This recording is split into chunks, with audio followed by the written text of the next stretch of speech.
I'm sorry, Rob. You have 1 minute if you want to go play. No. You're on. Every minute counts.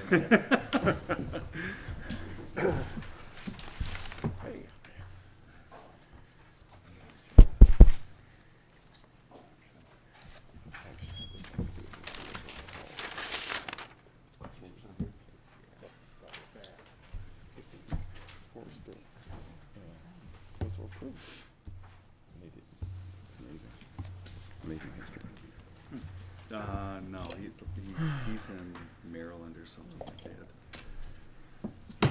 All right, 7 o'clock. Am I on? Yep. Good to go? Okay. Good evening, everyone. Welcome to the Winnetka Village Council regular meeting for December 7th, 2021. I would like to call the meeting to order and ask that everybody either turn off or mute your cell phones and other electronic devices. Thank you. And you do a roll call, Rob? Yeah. Okay. Rob, could you please do a roll call? Certainly. Trustee Dahlman. Here. Trustee Dearborn. Here. Trustee Mancini. Here. Trustee Craig. Here. Trustee Apatow. Here. President Rins. Here. All right. Item 2 is the Pledge of Allegiance. Trustee Mancini will lead us in the pledge. I pledge allegiance to the flag of the United States of America and to the republic for which it stands, one nation, under God, indivisible, with liberty and justice for all.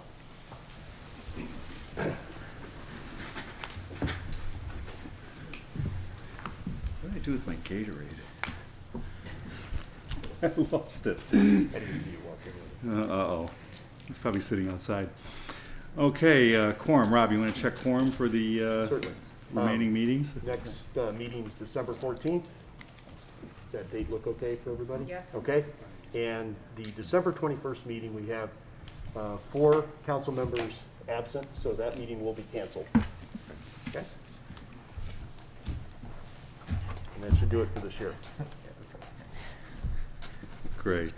All right, thank you. Public comment. This is the time of the evening when anyone from the public can address the village council on any item that is not on the agenda. Comments on the agenda item will be taken at the time that item is being heard. But if you have a comment on anything that's not in the agenda and you want to share your thoughts with the village council, now's the time to do it. Does anybody want to speak for public comment this evening? Come out to the podium.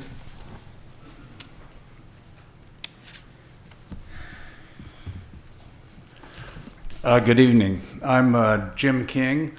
I've lived on Linden Street for 40 years looking at the beautiful telephone poles and our utility lines. And I came and met with you about a year and a half ago, talked with the board. And then I guess the events in the last year with the torrential rains around the country knocked out power in the southeast, northeast, a lot of other areas. I've got a daughter in Old Greenwich, it's Connecticut, which is similar to our community, and they've got devastated with these overhead lines. So I think there's a need for us to at least think about what we're going to do long term with our power lines.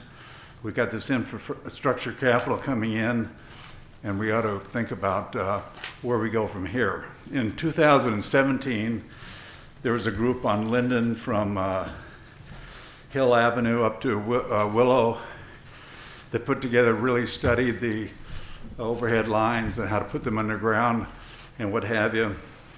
And we put that to a vote. And the reality is that there's well, anyway, we put it to a vote, but with the current ordinances and the way it's set up for undergrounding, it's impossible to get it done. And I'll go into that in a second. But I think there's an opportunity for the village to get these undergrounded in 20 years, say, at a very minimal cost to the village. And in order to do that, really, I forgot my glasses, so I'm having a hard time reading some of this. But anyway, we got to change or look at changing and do a thoughtful revamp of the ordinance that we currently have in undergrounding the transmission lines, which requires an approval of 90% of the residents, not the voters, to approve the undergrounding. And if you think about other things, whether it's a school bond, anything else the village is doing, you'd never get 90% of the residents to approve it. So we should look at that. When we went ahead, we got 65%, which I thought was pretty good, but it's not 90%. So I think there's an opportunity. There's some examples in the country. Orange County, California, they've been able to do this over the years. They got a very good process where you get 60% of the people that vote. It gets approved. The village also provides alternate ways to finance the improvements, whether you want to put in cash, finance them, put a loan on your property until you sell it, and then you pay it off. But there's a lot of different ways to do it, and I don't want to get into the details. But I guess I came here tonight because I came here a year and a half ago, offered to help. I think there's an opportunity here because of what I said. I also think I've done a lot of research on it. If you want some help, happy to help you. If you don't, somebody else ought to do it. But I'm really coming here to see if there's, I don't care if you say, hey, we're not interested in this, go home. But I'm not interested in hearing nothing in a year and a half. So I'm happy to help. I'll sit down with the village manager or the staff, or do nothing, but you gotta let me know. So that's it. Answer Great. any questions you have. Yeah, Jim, just so you know, it's Chris. In the last year and a half, we have been quietly working behind the scenes. Most people in the community don't realize that one of the biggest obstacles to moving forward on any significant undergrounding has to do with a nearly century-old agreement that we have with AT&T regarding shared ownership on the power poles. We have taken the first steps to start moving that towards a conversation with AT&T and actually expect to be engaging them in the early part of next year. So there has been stuff going on in the background that just isn't worthwhile making public. Just a second. And secondly, the Winnetka caucus, as one of their planks of their platform, advised that we should start moving forward on what will probably be a 20-year process. So we also have impetus now, political impetus, to move this forward. We'll be planning study sessions for 2022 to dig into the weeds on this a little bit, but obviously the main component to most of this is these old agreements with AT&T and how we get rid of the power poles and not end up spending millions and millions and millions in taxpayer dollars undergrounding their utilities for them. I agree with you. When we did it, I think undergrounding for Comcast was 20,000, AT&T was 120. Gives you some, perspective. But I do think that there is a way to do this with a private-public partnership, where there's probably 25%. I'm throwing out numbers, so I know it's 20 or 25% that's paid by the village, and the rest are private individuals on the street. And having the village be the construction manager and maybe putting in, a certain percentage of funds that you decide to do. It's very doable, and I'd hope we keep that moving. Yeah, and actually, Jim, I'll make sure that you're notified when we get it on the agenda for our first study session, so you can come sit at the table with us and join the conversation. Great. Thank you. All right, thank you. Anybody else for public comment this evening? Seeing none, I will close public comment and we'll move forward. Kristen, do you have any non-agenda related public comment this evening? I'm sorry.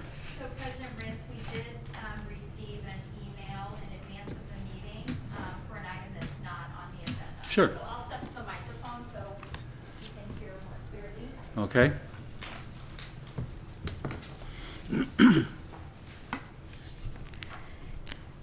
This public comment is submitted by Liz Kunkel.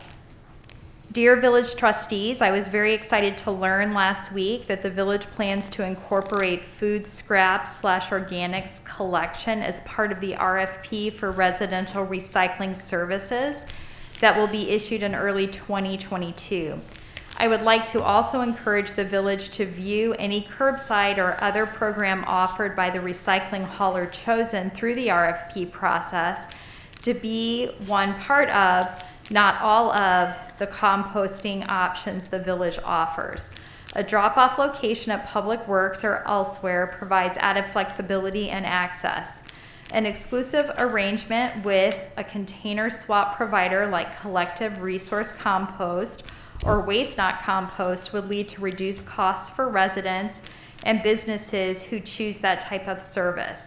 Coordinating with other village bodies and organizations will create synergies for day-to-day collection and individual events like the pumpkin collection and smash events.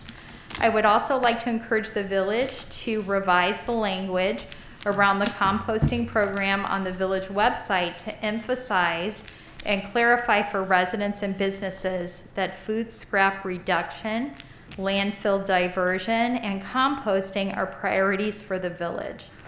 Finally, I encourage the village to think about food scraps as a resource, not as waste. We should want to keep food scraps and other organic material in the village. We should not be paying to haul it anywhere else. Compost fortifies soil, holds water, reduces greenhouse gas emissions, and reduces the need for synthetic fertilizers, among other benefits. I look forward to seeing how the organics collection program unfolds in 2022 and beyond. Thank you for your service and consideration of this matter. Liz Kunkel, founder, Go Green Winnetka, Environmental and Forestry Commission Plan Commissioner. Great. Thanks, Kristen. All right, anybody else? Seeing none, we'll move forward with reports. First, trustee reports. We'll start down with Rob. Any today? Andy? No report. Kim? No. Bob? No report. No Tina? report. No reports, okay. Village attorney? No report. Village manager? No report this evening. And village president. Two things. One that Rob should have spoke about was, first off, we... Left it for you. Rob and I attended the annual Christmas tea. We did it virtually this year for the League of Women Voters. Every year we go in front of the group and the public and give them a State of the Village address along with Northfield and Kenilworth.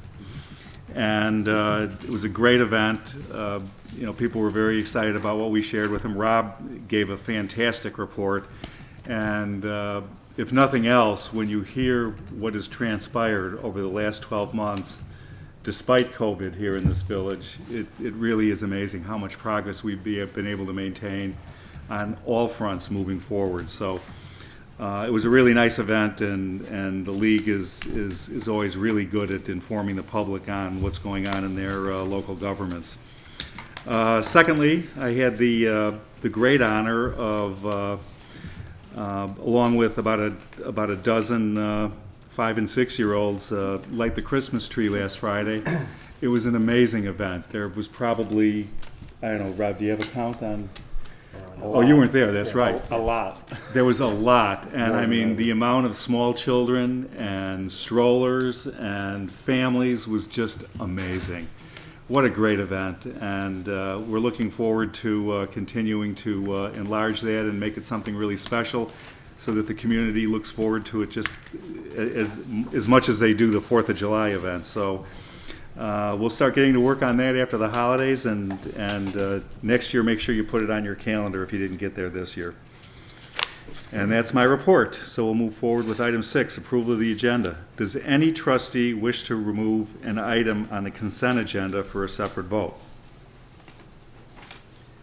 Seeing none, I want to make one comment that we have a large amount of items on the consent agenda, a little bit larger than we normally would, but because of the the amount of the volume of work we need to get through this evening, there's a couple items there that we would normally end up talking about a little bit, but, rest assured the trustees have all had a chance to weigh in on these items, and we decided to move them to consent for a little brevity this evening. So I'll ask the village clerk to read the items on the consent agenda. We need a motion Oh. to approve the final form. Where's that? Right there. Okay. Well, wait a minute. May I have a motion to approve the final form of the consent agenda? So moved. Second. Voice vote, all those in favor? Aye. Opposed? All right, the motion carries. Now I will ask the village clerk to read the items on the consent agenda. Thank you. Approval of the village council meeting minutes for October 29th, 2021, regular meeting, and November 16th, 2021, study session. Approval of the warrant list dated November 5th through November 18, 2021, in the amount of $1,257,616.12. Ordinance number M6, 2021, fire sprinkler fee rebate renewal program for introduction and adoption. Property tax levy and abatement ordinances for adoption. Ordinance number M20, 2021, 2021 tax levy ordinance. Ordinance number M21, 2021 SSA number 3 closeout ordinance for adoption. Ordinance number M22, 2021 tax abatement ordinance, general obligation bond series 2020 bond issue for adoption. Resolution number R90, 2021 waiving bidding requirements for the purchase of bulk rock salt and approving a renewal agreement with Morton Salt Incorporated for adoption. Adoption of the fiscal year 2022 village budget. Resolution number R92, 2021 village budget for adoption. Resolution number R93, 2021 utility rates and fees for adoption. And resolution number R94, 2021 general fees for adoption. Resolution number R96, 2021 amended village investment policy. And resolution number R99, 2021 transfer of license agreement from Grand Foods to Sunset Foods. Resolution number R100, 2021 approving temporary tent approval for local schools for adoption. Awesome. Now you all know why I asked Rob to read the consent agenda. Okay, may I have a motion to approve the consent agenda by omnibus vote? So moved. Second. Roll call vote. Trustee Kripe. Yes. Trustee Apatow. Yep. Trustee Dahlman. Yes. Trustee Dearborn. Yes. Trustee Mancini. Yes. That motion carries. Thank you. All right, item 8A, ordinance number M23, 2021, authorizing the disposition of surplus personal property owned by the village of Winnetka. This is up for introduction and possibly adoption. Village staff is requesting the disposal of identified materials and equipment that have reached the end of their useful lives and are no longer capable of reuse or are no longer useful to the village. Chief Hornstein is here to review this evening. Thank you, President Rintz, Council. Good evening. So the disposal ordinance is simply an opportunity for the village to recoup some expenditures for property that we purchased in previous years. Specifically, you'll notice in the ordinance are some firearms. Those are duty pistols that we purchased. Next month it'll be 10 years. So this was a planned replacement schedule that we had here. We've identified a reputable federal firearms licensee that we were going to trade these duty pistols into, and it's going to certainly help us recover some of the expense of the replacement pistols that we've identified and actually received at this time. So with that, I'll entertain any questions that you might have. Great. Does anybody up here have questions for the chief? Seeing none, is there anybody in the public that would like to speak to this matter? Seeing none, I'll close the public comment. Okay, would we want to move right to adoption on this? Yeah. Can we waive intro? Okay, great. Well, then I'll follow the script for waiving intro. All right, do I have a motion to waive the introduction of ordinance number M23, 2021? So moved. Second. Voice vote. All those in favor? Aye. Opposed? That motion carries. Now we move forward. May I have a motion to adopt ordinance number M23, 2021? So moved. Second. Roll call vote. Trustee Dahlman. Yes. Trustee Mancini? Yes. Trustee Dearborn? Yes. Trustee Apatow? Yes. Trustee Craig? Yes. That motion carries. Thank you. Thank you. Chief. Appreciate it. All right, item B is ordinance number M24, 2021. And I have a hard time with this name. Mathnasium. 1054 Gage Street. This is up for introduction, possible adoption. The applicant has submitted a special use permit application to expand its current tutoring center. Our Director of Community Development, David Schoen, is here to review this evening. Yes, as President Rins indicated, the applicant would like to expand their existing facility. They're located on Gage Street, just east of Green Bay Road. They'd like to expand into the space immediately to the east of them. The Plan Commission reviewed the request, thought it was a great use for the area as it brings young families to the area where parents can drop off their child and maybe go to one of the businesses while they're waiting. So they unanimously recommended approval of the request, and subject to continuation that the applicant be required to secure parking passes for their employees in our A lots, which the applicant has agreed to do. The applicant has, as you can imagine, with a small business like this and some turnover with employees, the applicant has become current. They were in last week securing the proper number of parking permits for their employees. Be happy to answer any questions. Great. Well, any questions for David on this item? Speak up. None. All right. Is there any public comment on this particular item? Would anybody like to speak on Mathnasium? Come on up.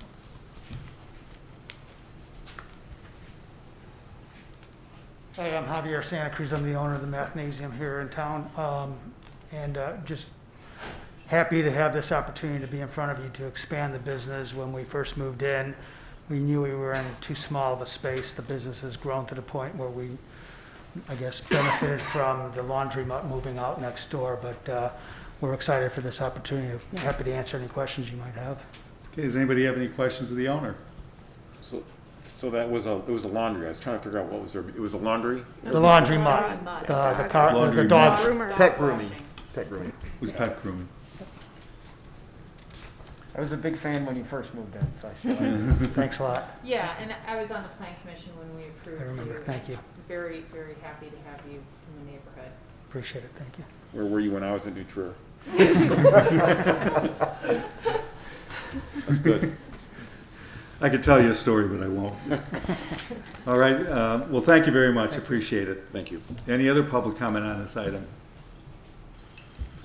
All right, we'll bring it back up here. Any discussion amongst the trustees? I don't see any. No. All right. Would you like to send Mathnasium on their way and adopt them this evening? Great. Okay, we'll go through that matrix then. All right, do I have a motion to waive introduction of ordinance number M24, 2021? So moved. Second. Voice vote. All those in favor? Aye. Opposed? That motion carries. And now may I have a motion to adopt ordinance number M24, 2021? So moved. Second. Roll call vote. Trustee Dahlman? Yes. Trustee Mancini? Yes. Trustee Dearborn? Yes. Trustee Apatow? Yes. Trustee Craig? Yes. That motion carries. Thank you, and good luck. Good luck.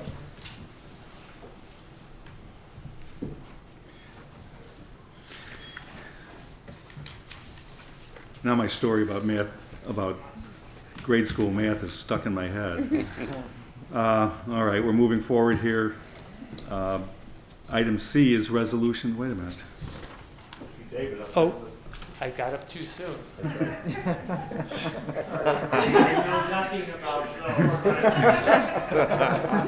zones. You don't want this one. I'm going, that does not look like Emily to me, so. All right. Village staff is recommending the procurement of the underground stormwater vault system regarding the village's north of Willow Road stormwater improvement project. Construction is scheduled to begin in 2022.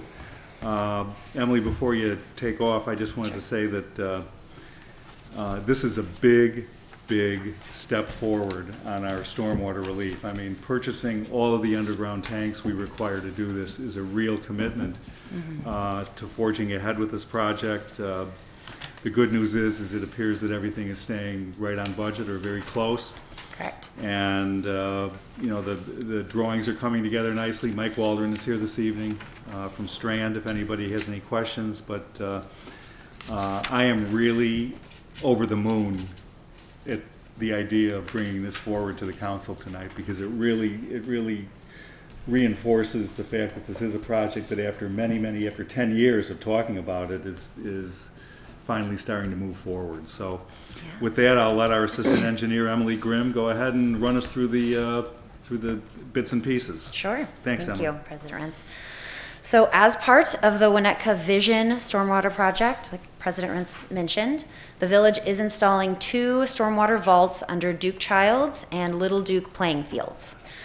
The purchase of these vaults was originally presented to the council as part of the 2022 budget discussion in October. So the vendor that we've chosen is Storm Trap. They've been chosen because they have the needed manufacturing capacity to build these large vaults, and they also have the capacity to store the vaults on site until they are installed in the summer. Staff is recommending the purchase of these vaults directly by the village to ensure that the vaults are manufactured and ready in time to meet our construction schedule for installation in the summer. Timing is essential for this project, as we are bound by dates that are laid out in the intergovernmental agreement between the village and New Trier School District. With that, I will take any questions that you guys have about this purchase. Oh, it is $4.2 million. You good? Not a minor detail. Yeah, that's an important part. This may seem like a silly question. This is someone who has no idea how these things actually work, but I did read through the content. And as the liaison for the EFC, I'm curious if this will come up as a point of discussion in those meetings. Can you explain how the water's released back? Are there concerns with the quality of the water that's stored and when it gets pushed back to wherever it's pushed? Could you walk through that a little bit? Sure. So they are designed to have water quality components. Mike can definitely help me out with this, but they have sumps in them that will slow down the water and help with filtration of the water. And then there is the system kind of that backflows into the golf course area. And that also, again, it's about slowing down the water and letting things settle out of it. That is where you get most of your water quality benefit. There also will be a water quality benefit allowing that water to infiltrate into the ground as much as possible, so that it reduces the flow that's going to the river as well. And the basins that they're kept in, they're not, and this is, I know, not likened to lead and pipes and whatnot. Are they not treated with something that's going to... No, they're concrete basins, so they're, inert. They won't Great. have anything leach. Thank you. There's a sediment catch basin, so when the water comes through, the heavier aspects drop. And over time, there'll be a regular maintenance schedule to remove that sediment. And that was my question on maintenance and how, how often does that happen? Is it 5, 10 years? Yeah, Mike? Mike, is 3 years, every 3. Yeah. Do you want to come to the mic or? Yeah, every 3 years. Yeah, well, so yeah, that'll be the village will have go in with vac trucks and vacuum out all the sediment. So, I guess, they are concrete. Is there a liner on top of that concrete, or is it water just on the top of the concrete? Water will be on top of the concrete. It's just like a like a concrete swimming pipe pool. or I'm with a. you. Cement pond. But I guess I'm like, how do you if it's underground? How do we understand if there are cracks, or what happens if it does crack, as concrete sometimes does? I'm just trying to understand how we maintain. Yeah, so how there we will maintain be, this. there are joint sealers between the joints. Yep. And then it doesn't necessarily have to be watertight because it's not sanitary water, it's stormwater. Right. So it's not treated the same way like a sanitary tank at a treatment plant would be treated. So if there are cracks, I mean, it doesn't necessarily defeat the purpose of the system, and it wouldn't Right. be a large And concern. As they're delivered, they'll be inspected to make sure that they Yes.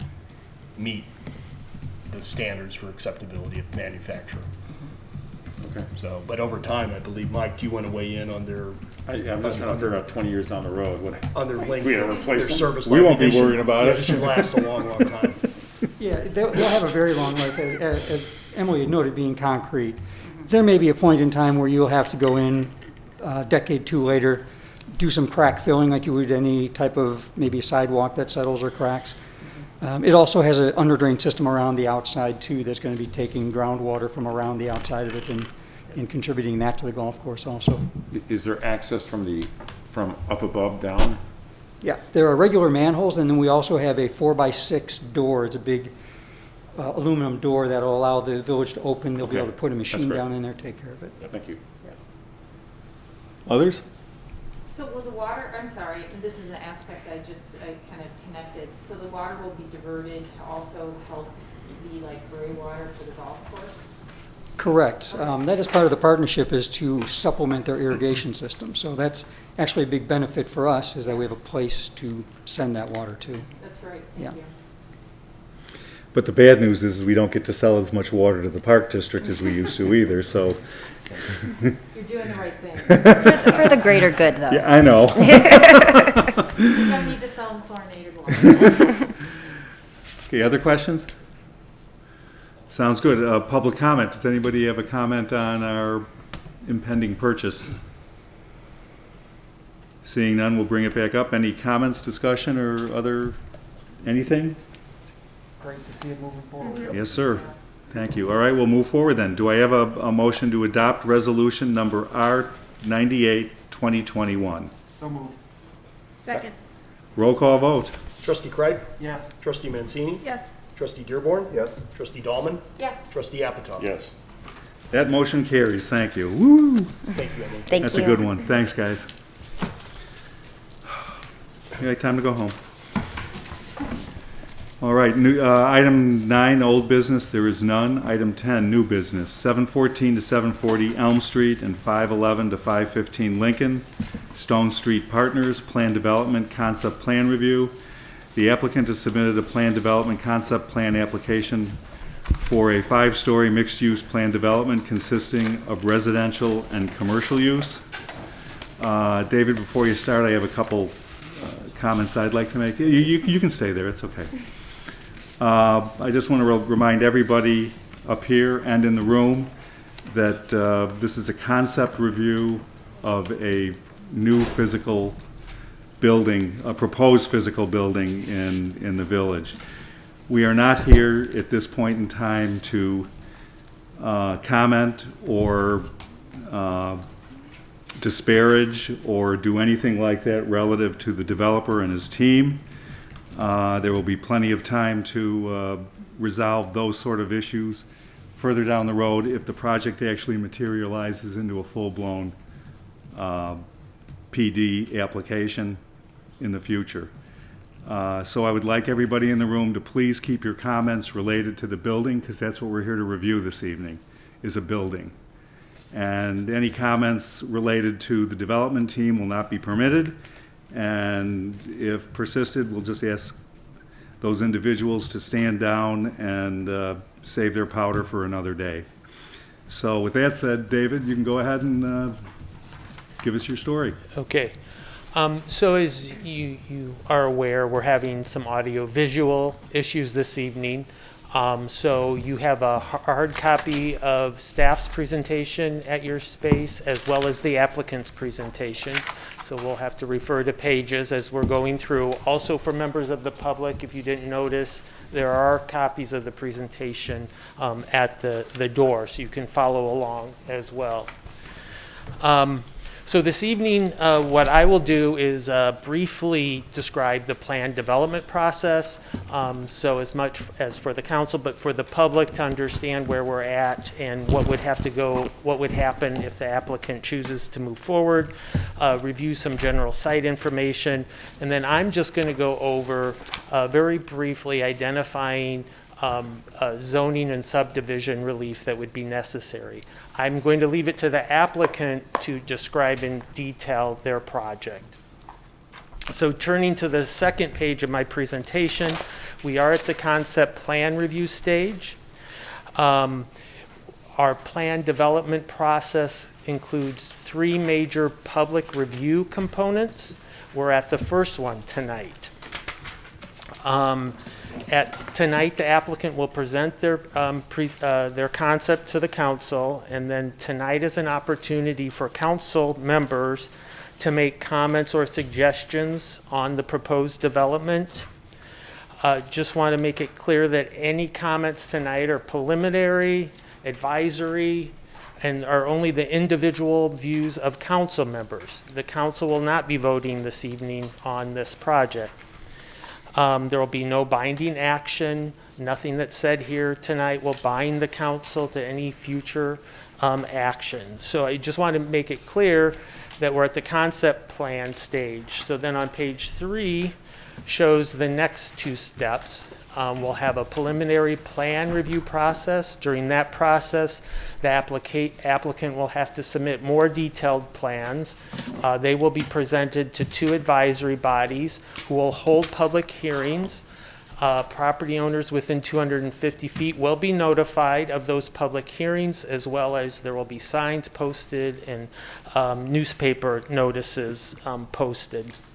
Those bodies will then present a recommendation to the village council for the village council's consideration. All of these meetings are open to the public and provide the public an opportunity to participate.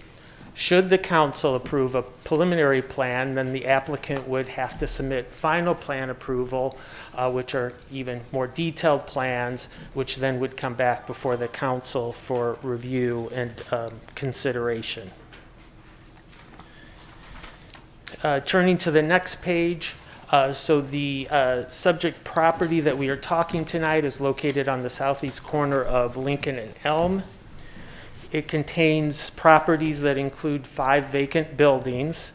It does not include the Connie's Pharmacy parcel, nor does it include any portion of the village parking lot. Though the former Phototronics building on the very corner of Lincoln and Elm is part of the applicant's future plans, it's not part of the site that will be redeveloped. And I will let the applicant elaborate on that site. Turning to the next page, the comprehensive plan does designate the property as appropriate for mixed-use land uses. The properties are zoned C2 general retail commercial, as well as portions along the street frontage are zoned the commercial overlay district. These zoning districts do allow mixed uses. The concept plan that the applicant will present this evening includes a residential component, which are 74 rental units ranging from 1 to 3 bedrooms, commercial space on the first floor of about 18,000 square feet, and then 158 parking spaces, about 1/3 on the surface and 2/3 underground on the lower level. Turning to the next page, I'm just going to briefly describe what relief is necessary. In addition to the plan development itself, given there are many parcels involved, those parcels would need to be consolidated into one lot through a plat of consolidation. With that comes one subdivision exception, and that is we have a code requirement that when you're subdividing property that you can't create a rear lot line that abuts a side lot line. That standard is really more appropriate in a residential setting, but it applies to all properties in the community, so there would need to be that exception granted. Turning to the next page, we'll talk about zoning exceptions that would be required. The maximum height allowed in this zoning district is 45 feet or 4 stories. The applicant proposes a 5-story building that at the top of the parapet is 64 feet 6 inches tall. Another requirement in this district is that at the 4th levels and higher of a building, Those levels need to be set back or step back 10 feet from the front property line. The applicant proposes a setback at the fourth level for portions of the Lincoln Avenue property line that are less than 10 feet. And I try to highlight that area. It's the yellow square, and I'm sure the applicant can point that out further in their presentation. Turning to the next page, we have a maximum front yard setback requirement. The idea is with the commercial space, you want to create that retail wall along the street, so you want them make sure they're close to the front property line. You can, by code, have a setback up to 3 feet. Anything beyond that would need an exception. So on Lincoln Avenue, the applicant has a design that will require setback variations along Lincoln Avenue. In the C2 district, there's also a minimum rear yard requirement of 10 feet. The applicant is proposing something less than that along the easterly property line with the parking lot to accommodate building at certain levels and terraces at other levels. And then in the C2 zoning district, proposed ground level parking requires special use approval, and they are proposing ground level, as you can see on this page, for the commercial uses. I would note that the applicant is providing the required number of parking spaces per code. They're not asking for an exception of that. I would note that given their design in terms of access points and pickup area, there would be a few on-street parking spaces that would be lost with this design. Then turning to the next page, with a building setback, no side yard is required in the commercial district, which is very common. Buildings built right up to the property line. The code does require that if you are going to have a separation from between buildings, that it has to be at least 3 feet. So the applicant is proposing some upper level terraces to be less than 3 feet. So not the enclosed building portion, but the terraces would be within 3 feet. The building portion would be set back farther than that. And then the other thing would note along Elm Street, there are some building elements that appear to project over the Elm Street right-of-way, which would require a license agreement with the village to allow those encroachments at the upper levels. With a planned development, when requesting zoning exceptions, I'm now on page 11, the applicant is to demonstrate providing compensating benefits associated with the proposed development. And in the applicant's materials, they have identified contributing to streetscape improvements on both Lincoln Avenue and Elm Street in front of their property, as well as the on-site at-grade parking for the commercial uses. And then the last page is just providing a summary page of what we have identified as relief. When an applicant submits a preliminary application and further details are provided, and maybe in response to comments they hear tonight, those items may be different when it comes for preliminary plan application consideration. So before we turn it over to the applicant, do you want questions of staff now, or do you want to wait to hear from the applicant first? Does anybody have any technical questions for David? I might have. I have one, Yeah. so go ahead, Andy. And I don't know the appropriate time to, it's, who is, Somebody's got a mic. which one is this one working? Okay, yes. So, with the prior application, I abstained because of a conflict issue. It's my understanding we have different property owner, but I'm not at all, from what I've seen, I don't know who the applicant is. I don't know, you know. Mm-hmm. So your main concern is CA Ventures and whether they're any way connected to the project? Exactly, that issue, and I just, you know, before I give my opinions and listen to all this. Sure. fun Well, stuff. I've seen 3 people shaking their head no. Okay. Will somebody say this for us on the record? Then you can sit back down, John, until we're done. CA Ventures is not a part of this development in any way. Okay. Is that good? Okay. Thank you. Now fire away. Any questions? No, I just wanted to, before we got, you know, knee deep in this thing. Okay. wanted to be clear. Well, I'll jump in. David, you're talking about a 64.6 building height. And I would feel awful if I didn't ask this question because a former trustee that used to sit down at the end over there was always very troubled by the fact that our zoning ordinance has some, at this point, and we'll fix it someday, a convoluted idea of, especially in this condition where we've got this street that runs away from the corner. So I know Penny would want to know, and I want to know too, what is the building height at the northeast corner of the development? And if you don't have it, we'll just ask the applicant. I don't have that. Okay. We should all know what the grade change is by this time, but, you know, a little time has passed and we don't have those numbers handy. So that's something, John, I'd like you to respond to. And that was the only question I had for you, David. Anybody else?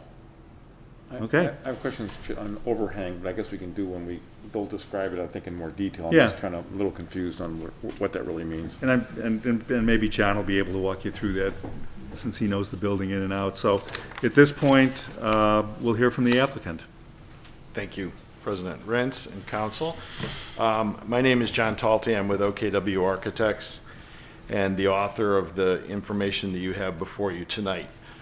I understand everybody's got a copy of this, right, which is David's information, and I think everybody has a copy of this as well, which was the intended presentation. I'm sorry that we don't have the AV, so if this gets a little ham-handed, I apologize in advance for any of this, but we'll get through it. So I stand before you not only as a representative of the applicant, Stone Street Partners, but as a resident of the community, as someone who was former chairman of the BCDC here in town, and someone who was chairman of the downtown master planning process. I'm intimately involved in this, and kind of knowledgeable of this community. I take great pride in that. Both personally and professionally. My firm has been the great beneficiary to be a contributor to the community for almost 60 years. So that being said, I think my perspective here is unique, and I don't take it lightly. I don't take the responsibility lightly because I know what you guys are struggling with all of this stuff, and I respect that. And hopefully over the course of tonight and future conversations, we can come to an understanding and move this process along, because I think it has great opportunity. And, you know, per President Rentz's comments, this is not the end of a long story. This is the beginning of a new one. And I think there's a lot here to discuss, for sure. But I stand here optimistically, again, both as the design person, the design professional, and a resident of Winnetka. So the one thing I think is very important to understand before we move forward is who this is. Who is this that's coming before you tonight, aside from myself? David Trendell called me back in July and asked me to participate in this exercise, and I thank him for that opportunity. And Stone Street Partners is the applicant. on behalf of the owner of the property, which continues to be Romspen, out of Toronto. The general partner, though, as this process moves forward, is John Murphy, who's here with us tonight. John is the head of Murphy Development Group. John has authored thousands and thousands of luxury residential units, not only here in Chicago, in the Chicagoland area, but across the country, and is a true expert in every sense of the word in terms of what he does for a living, the credibility he brings to the opportunity, and the gravitas of kind of his understanding of the market. We're also very fortunate to have other advisors as part of the conversation that are local folks we can't speak of tonight, but it's important to know that this is, this is real. Wintrust has offered their support from a financial standpoint. So we have lending power, we have development power, and I hope we have enough architectural understanding to navigate all of this. So that being said, we all know the site. We all know what we're trying to accomplish here. It's a mixed-use development, lower level parking, grade level commercial spaces, and upper level luxury rental properties. In the submittal, there's 74 units anticipated. I can't sit here and honestly tell you it's going to be 74. It could be 65. It could be 72. The market is going to dictate, because what we have to understand is, what does the market want? What kind of housing do they want? What's the scale of the unit? What's the average unit size? So to stand here before you and say our average unit size is 1,210 square feet is disingenuous at this point in time. What I want to do is talk about the spirit of this opportunity. We can get into some specific details, but we're kind of not there yet in many respects. So it's going to be about 74 residential units. We want to keep the number of units down so that we can provide the proper parking in the below grade parking that is respectful to what is a luxury, a true luxury market. So we want that parking to be, we want the residents to have appropriate parking below grade. We speak of the building height, 64 feet 6 inches. There's 4 feet of grade differential from plus or minus, an inch or two, but from the southwest corner to the northeast corner of the property. It's as you get to the corner of Lincoln and Elm, it begins to descend faster than it does along Lincoln, certainly, but it's about 4 feet. So the 64 feet 6 inches is average in the midpoint of that drop. So it's going to be shorter at Lincoln on the south end, and it's going to be a couple feet taller on the east end on Elm Street. We speak about the height too. One thing that we need to discuss is, I can't stand here before you tonight and explain to you what the building systems are going to be. The market, as we all know, the construction market is incredibly volatile right now. We've created a scenario where we've established a maximum height predicated on the maximum dimensions of a structural system that include a bar joist as a floor system, which is much deeper than, for instance, a cast-in-place concrete solution, which may be a more cost-effective solution when we finally come to pull the trigger. Steel and steel is incredibly expensive right now, and if I were a betting man, I would tell you that it's most likely going to end up today, if I had to place a bet, as a cast-in-place concrete scenario. If that is the case, the height is going to come down, because we don't need as much structure to accommodate the building itself. What we do need is the input of structural engineers general contractors who can weigh in on all this and help us navigate this issue, because I recognize this is a sensitive thing. And it is not our intent to kind of do any bait and switch on any of this. We're trying to demonstrate what the maximum scenario could be. The height is also driven by the fact that we have a ground floor commercial zone that is 15 feet floor to floor. We're providing flexibility for tenancy to give them the volume that today's market is looking for relative to that floor to floor height, and express the inside of their spaces in an appropriate way. The same can be said of the residences above. We're anticipating at a minimum on the residences on floors 2, 3, and 4 to have a minimum of a 9-foot 6-inch ceiling, finished ceiling, to the underside of finished ceiling. On the 5th floor, we gain a foot, and our hope would be to capture 10-foot 6 inches of ceiling height in what would be a kind of a luxury penthouse floor, for lack of a better term. So the building height, I guess the moral of the story is the building height isn't something that we just kind of decided on. It really became part of a math problem. And much of this project and process, as much as it is aesthetic, trying to capture something that's befitting of our community, that's contextual with the fabric of our downtown, as much as we're trying to do that, we're also trying to solve this math problem. And it's kind of taken us to this point.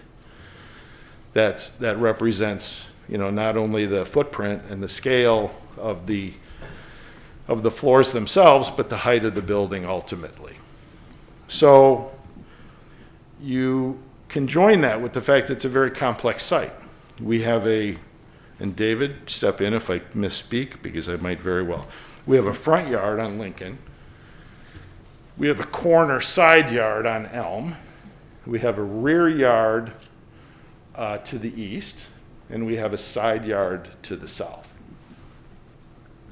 We have a parking deck, which is our neighbor to the east, and we have 38 residents in a condominium building, long-term residents of our community to the south at 7-Eleven. We recognize that, and we want to be sympathetic to that. So as much as we demonstrate kind of an erosion of the mass along Elm Street, the pedestrian way and the vehicular way, Main Street, let's call it for lack of a better term, we want to erode that same mass from the south side moving north.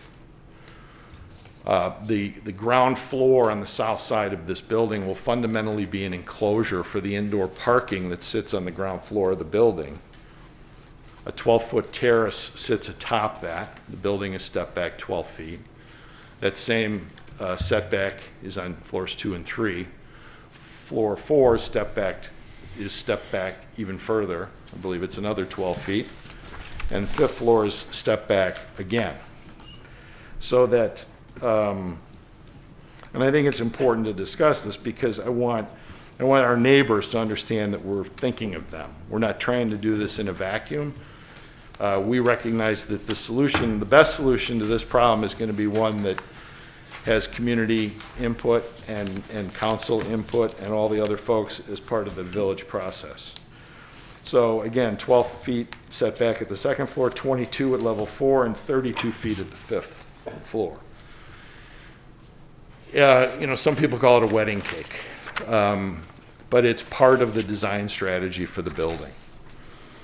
We want our street frontages, Lincoln and Elm, are important. They're important to the village. They're important that we maintain the context and the kind of hold the edge of those corridors.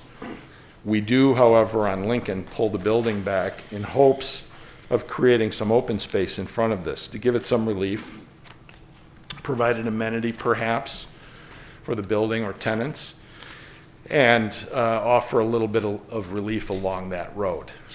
Along Elm Street, we maintain the storefront and we have a vehicular access point about 2/3 of the way down as we proceed west to east. That access point allows us to get back into the parking that sits on the ground floor to serve, in part, the commercial spaces that are part of this solution. It also helps us from a grade standpoint because it allows us to drop the building at that point in time on the ground floor and solve what is otherwise a challenge from a standpoint of storefronts and entry points and things like that. So the ground floor constitutes about 18,000 feet of commercial space. It also includes a lobby space on Lincoln for the residences above. It allows, on Lincoln also at the southwest corner is the access point to the lower level parking for the residences above. And then the public parking will be accessed again, as I said, off of Elm Street. And as we rise through the building, we have amenity spaces that we've provided for the residents themselves. We have units on floors 2, 3, 4, and 5. Again, on the 5th floor, step back with the hope that those become much larger penthouse units. And we have a courtyard that would be activated atop the parking on the 2nd floor, which will be part of an amenity space for the residents. It will be not only terraces for those who live inside the building within the courtyard, living off of the courtyard space, but it will also be an activated space for the residents themselves to be shared, landscaped, and used in an active manner. So the orientation of the building was intentional, with the courtyard orienting itself east-west to allow for more units to have the views to the east as best they can. And with the top floors certainly being able to, I'm guessing, to see the lake itself.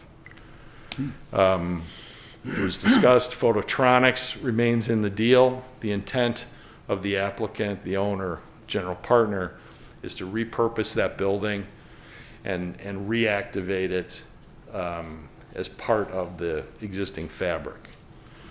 And then the commercial spaces would be accessed both off of Lincoln and Elm Street themselves, again with the residential lobby off of Lincoln.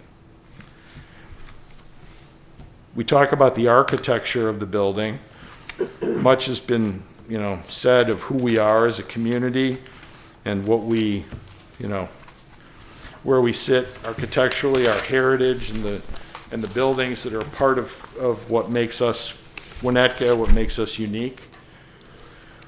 We approach this with the notion of using the Tudor architecture as a launching point for the building itself, but use it not in a solely historic manner, but to make it transitional, to make it not a modern building by any stretch of the imagination, but to utilize the scale, the proportion, and the materiality that's found in Tudor architecture and apply it to what is a building of our time, not of early 20th century.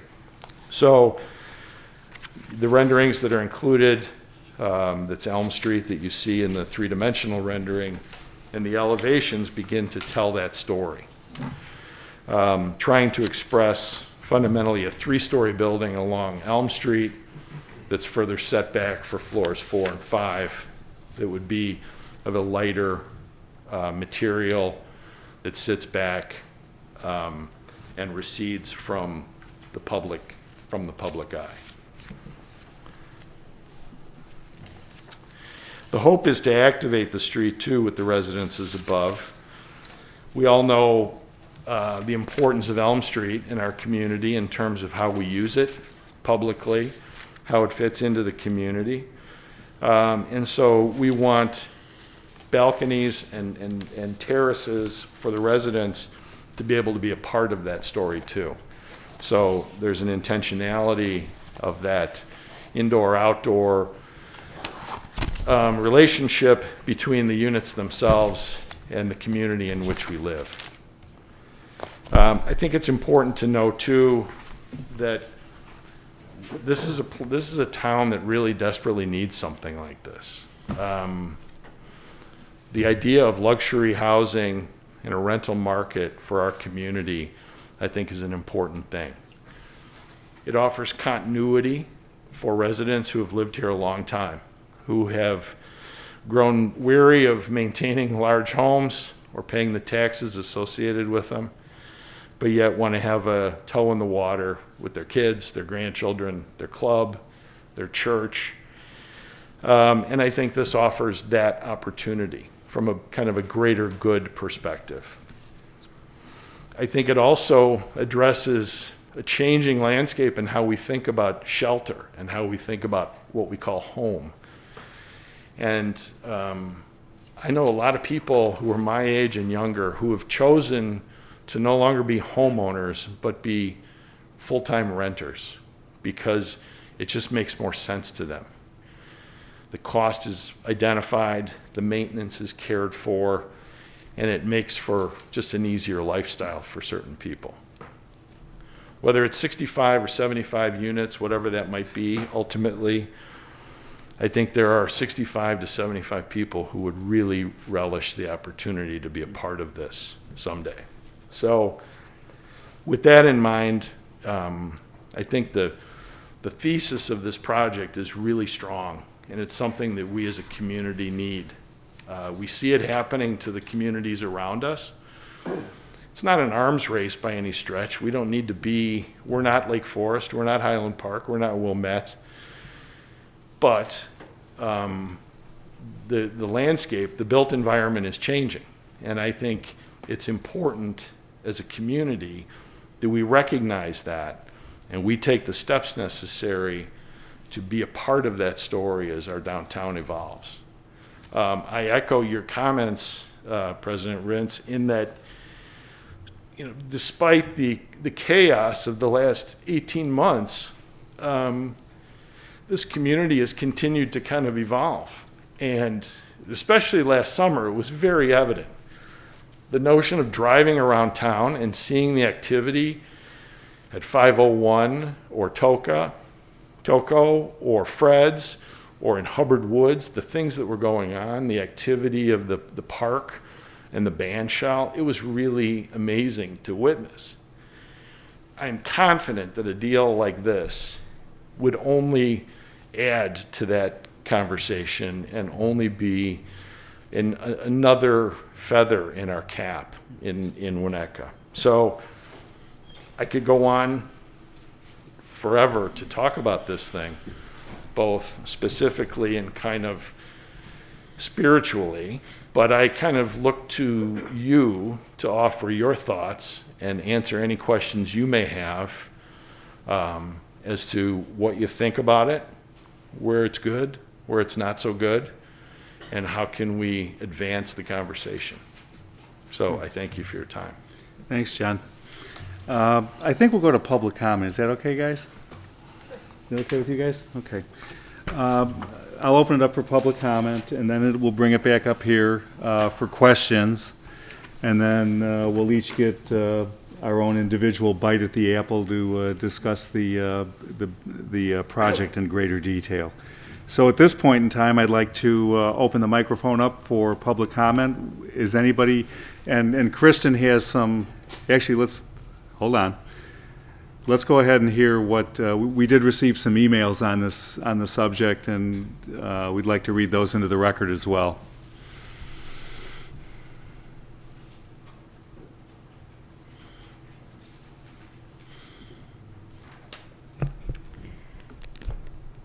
The first public comment is from Frank Petrek. David, thank you for the email of December 2nd regarding the PUD, which is on the Winnetka Village Council agenda for December 7th, 2021. I appreciate the communication you sent to John Phelan, Board President of 711 Oak Street Condominium Association. Peter Tyror, immediate past president, and me, past president. The link offered in your email did not demonstrate any substantive information regarding the current concept plan by Stone Street per an authorization dated November 19th, 2021. In fact, that link demonstrated an axonometric view of the plan, which demonstrates only stepped elevations on the east, north, and west elevation. Our homes are to the south. The agenda packet for tomorrow's council meeting was not available until late in the day on December 3rd, 2021. As one of the 38 separate Winnetka taxpayers who own residential properties on the adjacent side of the one Winnetka property, I note that there is absolutely nothing in the current concept plan which shows a mode of consideration for the residents of 711 Oak Street, the only adjacent residential neighbors to the subject development site. A review of the site plan dated November 29th, 21, page 5, page 284 of 298 of the agenda, demonstrates no setback to the south, which was a key consideration of the previous submission by one Winnetka. The lack of a setback is confirmed by the ground level plan, page 6, packet page 285, level 2 plan, page 8, packet page 287, the stacking diagram, southwest axonometric, page 12, packet page 291, demonstrates what appears to be a wall of the structure at grade running most of the length of the planned building on the property line of 711 Oak with no setback. The setbacks and courtyard faced east, where there is a village parking lot and no residence. At this point in the process, I can only comment that the concept of 74 rental units and a massive structure with no setback at grade is a huge step back from what the Village Council had approved for the plan submitted by David Trandell and one Winnetka. It is also notable that Mr. Trandell and his colleagues met with representatives of 711 Oak on multiple occasions over the process leading to the approval of the one Winnetka plan.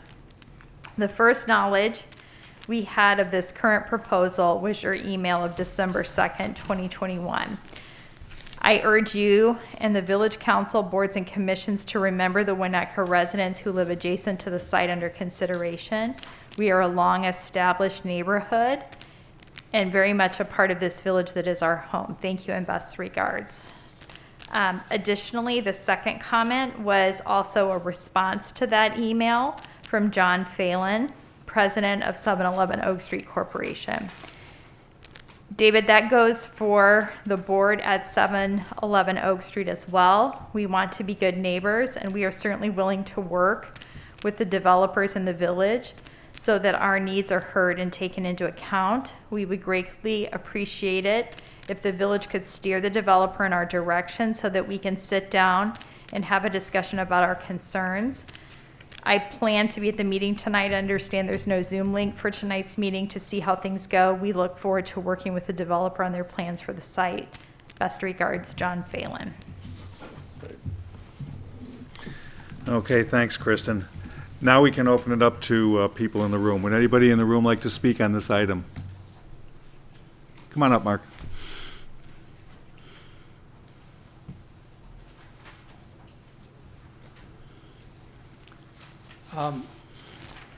Can you hear me behind this mask? Forgive me, I've never spoken into a mic behind one of these things. My name is Mark Hecht. First, if I may, a question. I don't understand why this proposal is before the council at all.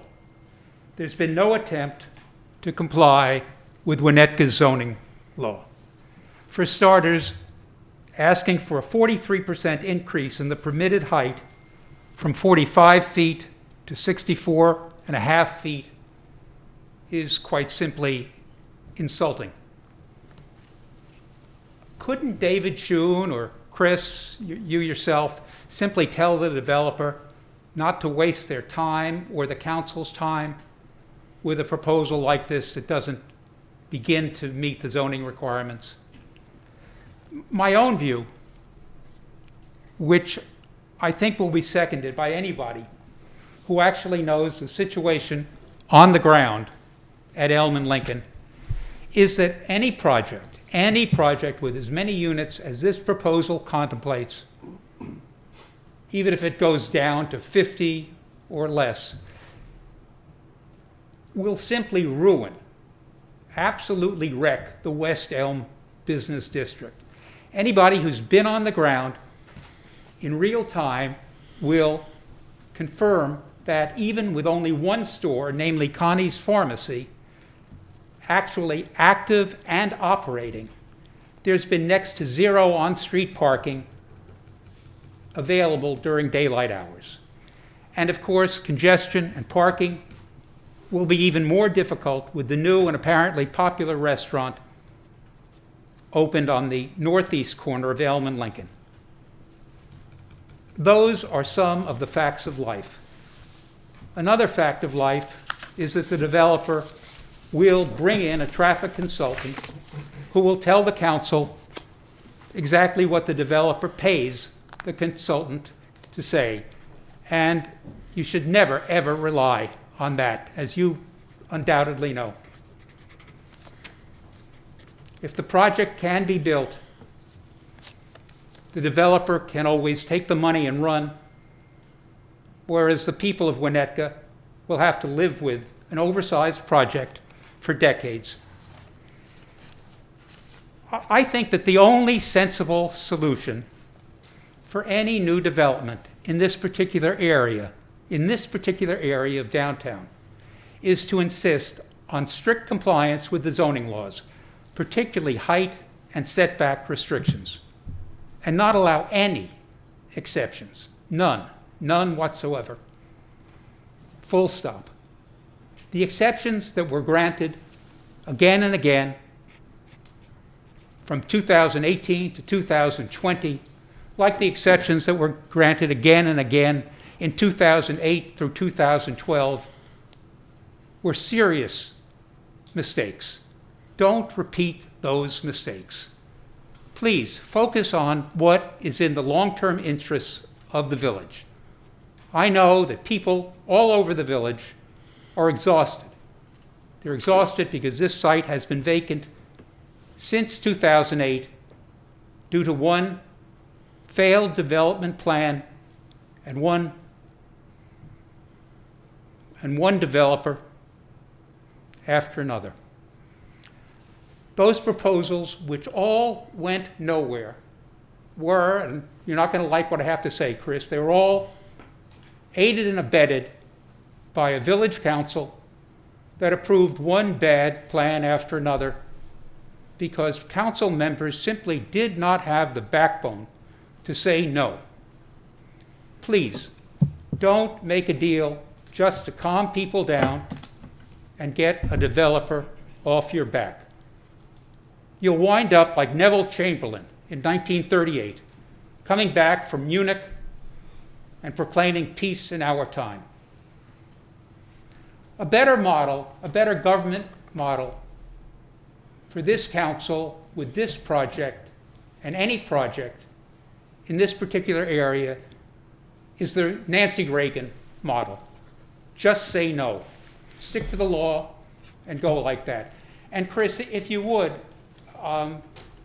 my first question, couldn't you or David Schoen simply have said no was a real question, and I would appreciate, if you can, a response. Well, it's not David's job description to deny property owners within the village the right to petition for any zoning variations.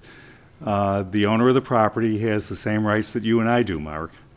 And we all deserve the same access to process, regardless of how bad we've screwed up in the past, or how insanely out of context whatever our ideas might be. And so from a pure perspective of democracy and property rights here in this community, we have to respect the rights of the property owner to come and petition. Now, that does not require us to approve their petition, and many, many times this village council has done that. And we're going to continue to listen and spend many, many, many hours deliberating this project if it does go forward. And we will make the best decisions in the interest of the entire community. So that's kind of where it's at. We can't just tell somebody no because we don't like it. Can you give a perspective, somebody who comes in with a perspective plan, an indication that it will not be approved? Are you allowed to do that? Mark, that's what this evening is about. If you remember, we're not under the old insane plan development process that we had previously.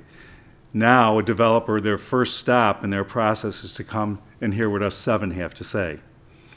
And then they can go back home and decide whether they liked what we had to say or whether they didn't like what we had to say. And then they can make a decision at that point whether they want to hear what the people that will ultimately vote on this are thinking, accommodate it to the best of their ability, and bring it back. That's the way it's supposed to work. So the process is profoundly different, and tonight you're going to hear from 7 representatives of your community who are going to give these people their individual opinions on this that are non-binding this evening because it's just a concept review. But we will give them the opinions that each of us hold individually and share them with the community as well through the wonders of technology. So that's the way it works, Mark. Thank you, Chris. Okay, welcome. Would anybody else like to speak? Hearing none, now we'll bring it back up here. So now it's our job to roll up our sleeves and share. First, questions to either village staff or the applicant. And we'll just, Rob, we can start with you and then we'll just work our way around. I'll wait. You'll wait? Tina, you want to start? Any comments or questions for David or? Yeah. We're just on questions at Oh, this just on point, questions? and then we'll deliberate after that. Oh, yeah, I did have a question. Either for David or John. You're showing a 10-foot easement between Phototronics, wrapping around Phototronics. Is that required by code, or is that just to break up the facade on Elm, or what is that about? There is a 10-foot easement that exists there separating Connie's from the building. And currently there is a access point off of Lincoln for trash and things like that. So we're respecting what exists there today and kind of staying out of the way of that public space behind Connie's specifically. So that there's an easement in place, Tina, that we're cognizant of. Okay, so you're just status quo on that? Correct. Oh, okay. And then, is there any concern, I guess Elm is controlled by the village, so there's no IDOT curb cut issues on Elm, showing the access to Elm. And that and did you put that there to avoid kind of the issues previous plans had with Hadley School for the Blind, and, what was the thinking on putting a curb cut into? The curb cut, well, we embedded in the southeast quadrant of the property is our public parking, which is enclosed. There's a roof over the top of that. Okay. And so we needed access to that point. So that access was either going to come off of Lincoln, which the fear was it's going to erode kind of the continuity of that corridor. We wanted the residential lobby to be front and center, and we wanted the access to the parking below grade to be readily accessible. So we moved the access to that parking off of Elm. And as I said, it not only gets us back into those spots, but it also helps us solve a grade issue along Elm, which we have to address with the building. It can't be just a kind of a continuum of a slope surface. It allows us to drop that eastern portion, that eastern commercial space down, and then the driveway serves a practical function as well. Okay, and then it also takes the bulk of the traffic that could have, I think once was coming off of Lincoln or further down on Elm, because, well, I guess that hasn't changed from different proposals. The resident parking is coming only off of Lincoln. Correct. Yeah. Correct. Yeah, so all the resident traffic is going to be coming out onto Lincoln, and all the commercial parking is going to be coming off of Elm. And then you mentioned the luxury luxury rental, like associated parking. What does that mean? Is that 2 spaces for each unit? Is that 3 spaces for larger units? No more than 2. Okay, But we'd like to get as close to that number as we can. Certainly for the bigger units, there'll be 2 dedicated spots to them. okay. The 1-bedrooms, depending upon how many we have, will probably only have 1 space. But the overall parking ratio, we want to elevate it as much as possible. Yeah. And I guess that was one of my other questions. Have you guys, and you addressed it, but obviously the residential market is substantially different today than it was the last time a proposal came before the village. Substantially. Yes. Right? Everyone knows I work in residential home building. Right.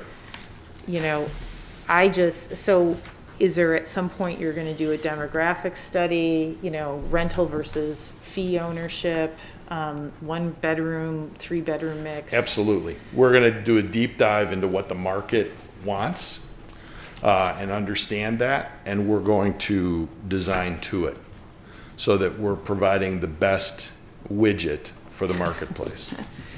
And how will you do that? Would it be just talking to brokers, or is it going to be, looking at the new demographic data of, the different age, I think the census data is really interesting, showing how younger demographic, obviously the need for empty nester, and whether those empty nesters want to rent versus purchase. Correct. I think, I don't want to speak on behalf of the applicant and the general partner, who knows far more about this than I, but I think there'll be both a scientific approach to this and understanding numbers, and then kind of an emotional component to it too, to say, who are we and who are we trying to serve here? Yeah. And where do they fit into all this?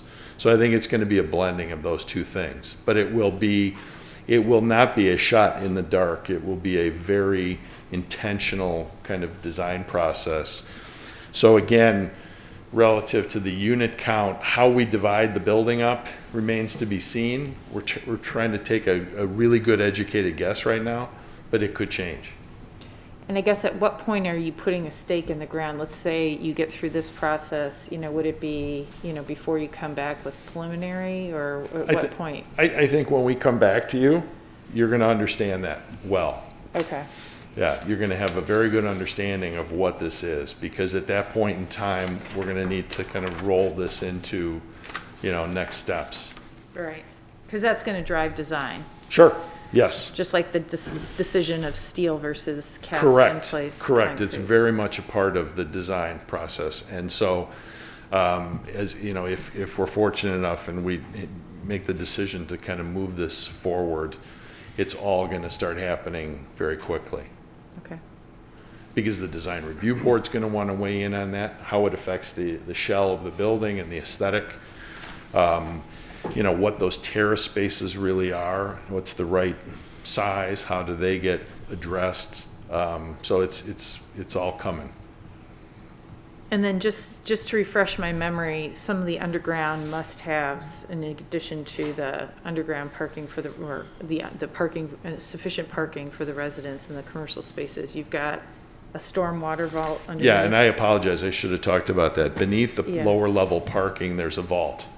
And there's Similar been, to what we just approved. correct, and they work like a charm. And so there's been substantial engineering, civil engineering, that's been done on this site, and we've kind of used that knowledge to kind of understand kind of order of magnitude as a function of that vault. But the spirit of the solution remains the same. It's all going to be held on site below grade. And then other major utility infrastructure upgrades, or is there water main, I think, or was that already completed? I can't remember. We already completed it? Yeah. Yeah, okay. Yeah. Well, we actually haven't completed it. It's just not required under the current, under this proposal. We have enough. Yeah, okay, all right. And I think, Tina, to one step further, all the kind of the public way in this is all going to be the downtown redevelopment kind of strategy is going to be woven into this in terms of the streetscape, how that's treated from materiality, lighting, furniture, landscape, all the rest of it. That answers most of my questions for the time being, for discussion purposes. I'll let others. Other questions? Chris, it's not that I don't have questions, but the strength in my feelings about the project are such that I think it'd be disingenuous for me to spend time asking them. Okay. Yeah, I'm sorry. I was just saying, I do have questions, but given the strength of my feeling about this proposal, I don't think it's worth our time for me to ask them. Okay. Does anybody else have technical questions that we can? All right. Pardon my laryngitis. So John, what are you saying about the square footage here? Following up on Tina's question. Oh, sorry. Oh, sorry, yeah. Sorry. There we go. We're on do-it-yourself technology. There we go. tonight. Are you saying that, so there's 109,000 feet of residential gross floor area? Are you saying that would be the max? Yes. Okay, that would be Yeah. the max. Okay. Yeah. How it gets divided, Bob, remains to be seen. Understood. Yeah. Understood. Okay. Can you go through the step backs a little bit, again, at floors 4 and 5? In David's presentation, it says minimum required 10 feet, provided 10 feet with one exception, but then I thought you said there were 12 feet. What exactly do we have here? So I think it's probably easiest for us to all collectively look at the floor plans. Okay. For those in the audience who have copies of this, because I think it's just easier to understand. John, why don't you refer to your page number? Well, I don't have a page. It's called level 2. It's page 6. I don't know how it's, Page 6. Yes.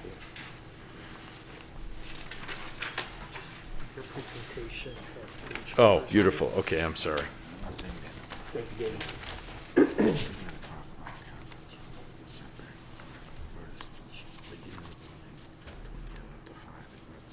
Correct, yeah. So what we were just discussing is explain clearly how this building begins to erode as you go from bottom to top. Page 6, level 2. Let's take the south side of the property, adjacent to the 7-Eleven Oak building. There we have a terrace that sits 12 feet back from the property line. So the building is set back, the building face at that level is set back 12 feet. As you move, let's call it counterclockwise around the building, the terrace on the second floor on the east side is set back 11 feet.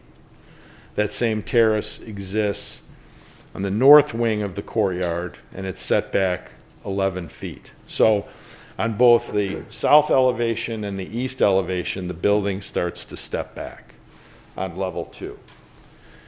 I think it's important to note too that on the ground floor plane, the building along the south property line, the vast majority, half of the building, the western half of the building is set back 20 feet from the property line. You can see where it notches, and those terraces sit above the parking that is on the ground floor. As you get around to Elm Street on the second floor and Lincoln, there is no setback fundamentally. There are terraces that are sitting on level 2. And I think, Rob, to address a point that you brought up before, as long as we're kind of on the north side of the building along Elm Street, one of the things that we've asked for is the building, the architecture has kind of large bays appended to it to kind of help offset the monotony of the elevation, for lack of a better term. Those bays project inches across the property line on the north side. So that was the exception that David was speaking of before. If you go to page 7, those same terraces exist, the same setbacks of 12 feet to the south exist. On the east side of the property, however, the building steps back another 11 feet. So it's now on the third floor, it's 22 feet from the property line. Again, terracing back, we recognize that those units that are facing east have great value in them. So we want those luxury units, those end cap units in the courtyard to be provided outdoor space, substantial outdoor space, to go along with the living space within the building. So again, on floor level 3, that 12-foot setback remains on the south side, 22 feet on the east side. When we get to level 4, the setbacks, Page 8. page 8, I'm sorry, yes, page 8. The setbacks on the south side are now 22 feet. It's not annotated there, but we have another terrace above, so we have a 22-foot setback from the south property line. And we maintain that same 22-foot setback on the east side with terraces carved into the corner of the building. And now, on the level 4, along Elm Street, we have the terraces, we have the building set back along Elm Street approximately 12 feet, and 12 to 15 feet, depending upon where we exist with the kind of the undulations of the facade. Those same terraces occur along Lincoln on the west side of the building. As you can see, the terraces annotated. If we go to page 9, the top floor, level 5, the building pulls back even more. So now at the south side, we're 32 feet setback. On the east side, I'm going to get the number right for you. On the east side, we're 47 feet back from the property line. And along Elm Street, we're 24 feet setback from the property line. The last page in the package that I provided with everybody tonight has kind of a cheat sheet that allows perhaps some more clarity to this when you get a chance to kind of look through this stuff. So it speaks to the current, it speaks to the current C2 zoning, and then on the right side, it speaks to the 112921 proposal. And all those setbacks are identified in that column relative to the Lincoln, the Elm, the south property line, and the east property line. So the building, starting on the second floor, begins to pull back. And by the time we get to the top floor, it's quite a distance from the property lines. Does that help, Bob, or am I No, that's very confusing you helpful. more? It's not detailed on the drawings, I'm sure it will be at some point. but- Yes. Yeah. Quick question, and by the way, I think that anyone that's willing to invest in this town should be commended. So, thank you for coming back, David, but for coming forward with a substantial idea here. Quick question. My kids have lived in places, not luxury, and they all have dogs and so on. Is this a pet-friendly building? Are you going to allow for know. pets? I would guess it is. And if so, most of those buildings nowadays have areas for the pets. Just kind of curious, if you have 74 units and you've got 100 dogs in there. It's a good question. any I'll be thoughts? honest with you, Bob. We haven't addressed the pet situation yet. Okay. It did not come, it was not at the top of my mind in trying to solve Understood, but- this Rubik's Happy to hear Cube. you're thinking Yeah. about pets. But I appreciate it. Yeah, think about that. Okay, that's just, I have some thoughts beyond that, but. Sure. so, Questions? Yeah, Kim? I have a question. I know, there's more concern about the residential component of this. Could you break down what you think the commercial space will be like? I just saw large areas of the bodies of it, rather than how many So- businesses you expect would be in there? I'm sorry, how many what? How many businesses you would expect to be in there? Not a lot. I think the thought would be that there would be larger occupants of those floors. it doesn't, the building and its configuration really doesn't lend itself to a lot of small spaces, because typically small spaces are shallow spaces and we have depth that we've got to address. So we've been in contact with a number of potential tenants, and we're confident that 18,000 feet can be filled and filled quickly. It's just a matter of who those tenants are and what their specific requirements are going to become. But that's something as we get further into this that we're going to be sharing with you and kind of working through as the process evolves. What's your structural module on the retail? I don't know. Probably it's going to be driven by the parking below to a great degree, but you know, probably in the 25-foot bay range. Mm-hmm. We need it to maybe a better way to answer it, Chris, is to say that the structural module is going to be one which responds best to the market and what their needs are going to be. Okay. Going along with that, so I know you had mentioned the entrance for the commercial space would be off of Elm. On page 5 of the packet we're all referring to, I'm curious, I see parking spaces included all along Elm. I'm wondering how the flow will be. I see also that you have residential denoted in the middle. Would they come in between where you have the two circles, 2, 1, 12, 11? So yes, those circles represent sections that are cut through that refer to the kind of the cross sections of the building that we've included in here. But we would anticipate entry points across the Elm Street corridor. We don't know where the doors are going to be, but we're going to create an architecture and a solution such that there's flexibility in that. I would also say that along Lincoln Avenue, where we have that plaza identified, that there would be access points along there as well Okay, great. for commercial space.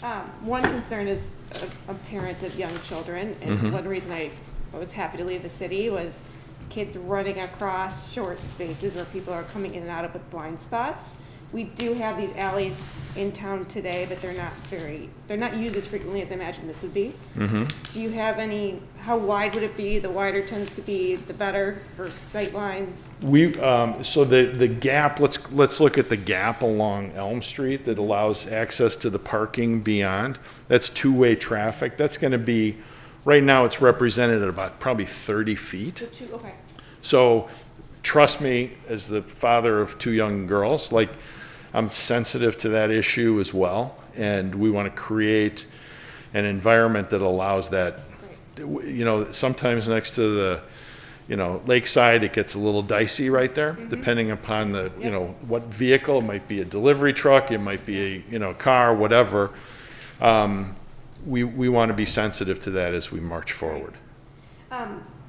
Just curious, the wine cellar, I see here. So there's going to be space in the lower level that we're going to create. What it becomes, not sure. It's going to be driven a little bit by what the residents might want, but we have some space down there, and so maybe we turn that into something, an amenity for those who park down there and who live above. So that could be shared. Great. Could be a humidor too. Could be a humidor. I think that was all of my questions for now. Thank you. Thanks very much. Anybody else? Rob? Sure. Couple things. Obviously, we're all excited. Everybody, I think I can speak for everybody that we're trying to get something moving forward. We'll see if it works. Can you hear me? Okay. I think everyone to a person up here is excited to try and get something going. That said and done. I have other thoughts. My kind of key questions is one is clearly parking. We've gone from a model where we had over 350 parking spaces for 58 units to one where you're proposing 158 parking spaces for 74 apartments. I'm concerned about, I know you want to make this great, but and high end, but I'm not sure how it's doing it. I'm just curious how you think that's going to be enough. Well, I would say that the residential parking is 115. the parking spaces above, the 43, are really dedicated to commercial, in support of the commercial spaces. So let's think about the unit count as a function of 115 spots. And did you say 115 or 150? I didn't. Well, the total is 158. 158, which Yeah. is 115 residential and 43 for commercial. Correct. So I Versus- think it's important that we kind of separate church and state and say we're going to dedicate the lower level. It's going to be privatized for the residents above. No one else. You and I can't park there unless we live there. The commercial parking at grade will be in support of that commercial space to help offset some of the needs of the downtown. And I would say that, you know, the one thing about this building too, from a land use perspective, is that it is a transit-oriented development. It's uniquely sited across the street from the train station. And as much as I'd like to see, you know, two and a half cars per unit, I don't think it's realistic really in terms of what today's market is demanding. I think if we're 1 3/4 parking spaces per unit as a function of the luxury units above, I think it would support it responsibly. Based upon what I'm seeing. I guess I push back a little bit and say anybody with kids is going to have 2 cars. You want to move into this development. Empty nesters, maybe not as much, but probably. I guess I'm looking at, though, a difference of 355 spaces for 58 units to your 158 spaces for 74 apartments.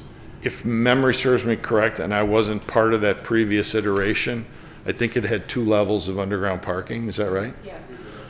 Yeah, it had another. Oh, I know, I understand. Yeah, I get it. And I think, again, as I stated before, the idea of kind of solving this aesthetically and kind of romantically as a building within our community, it's one thing. There's a math problem that's here too, and that we've got to balance that math with what we can create. And that second level of below grade parking is profoundly expensive. I know that's not your responsibility.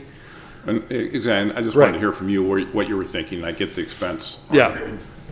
Totally understand. I guess I'm not trying to rehash. None of us have a desire to really rehash the past, but clearly to learn from it.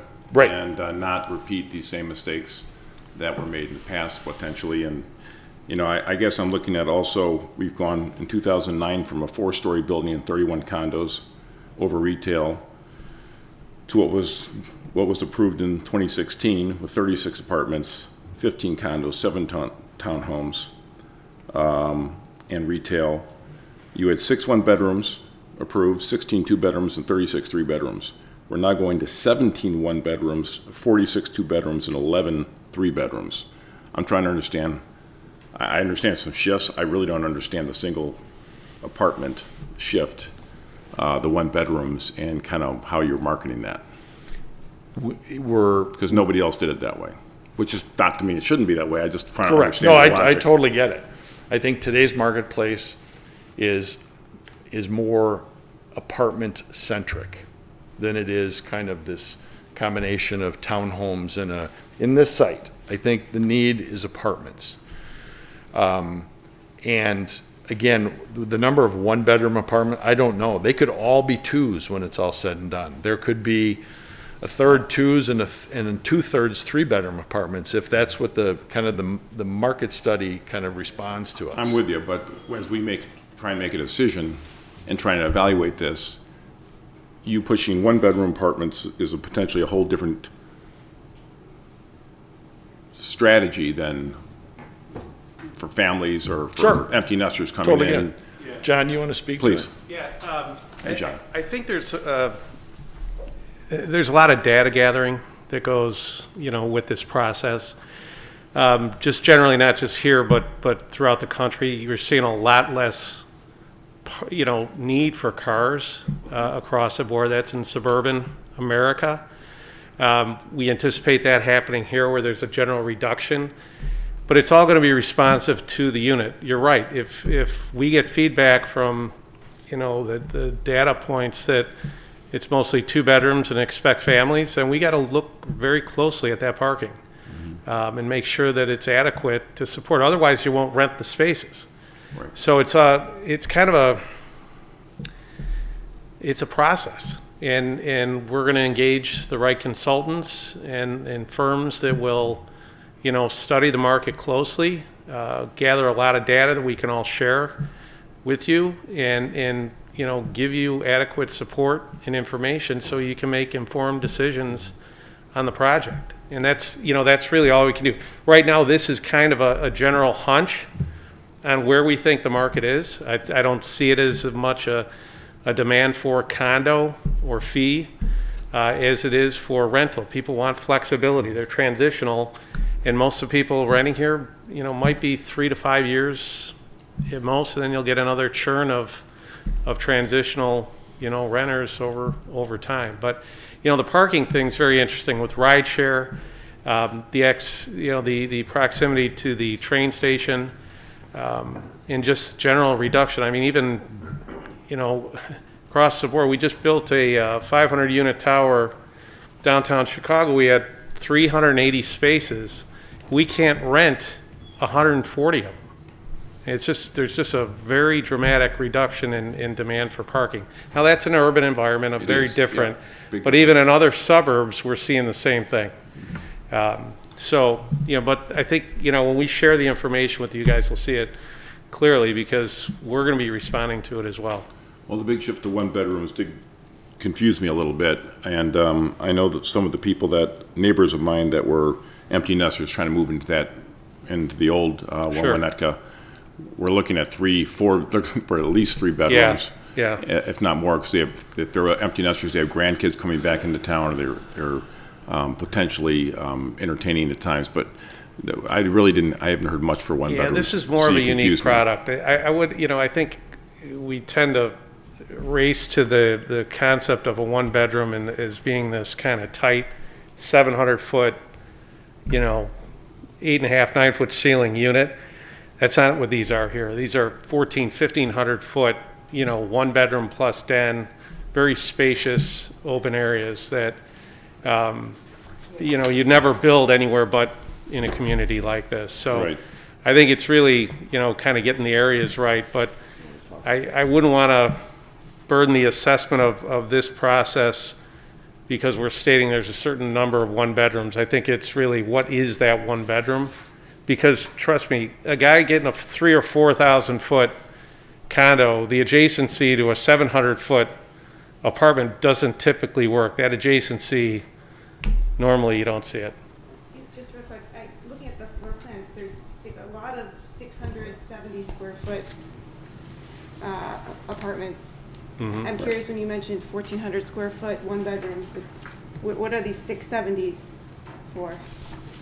I think it's a mix. We're trying to show examples of anyone.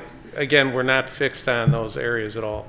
Well, what I think we're trying to get at, and if I can just jump in, is that the unit kind of configuration, I don't want the parking number to be the tail that wags the dog, sort of thing, because the second deck is too expensive, right? Correct. We don't want to see a whole bunch of 600 square feet units because that's what works from a parking perspective.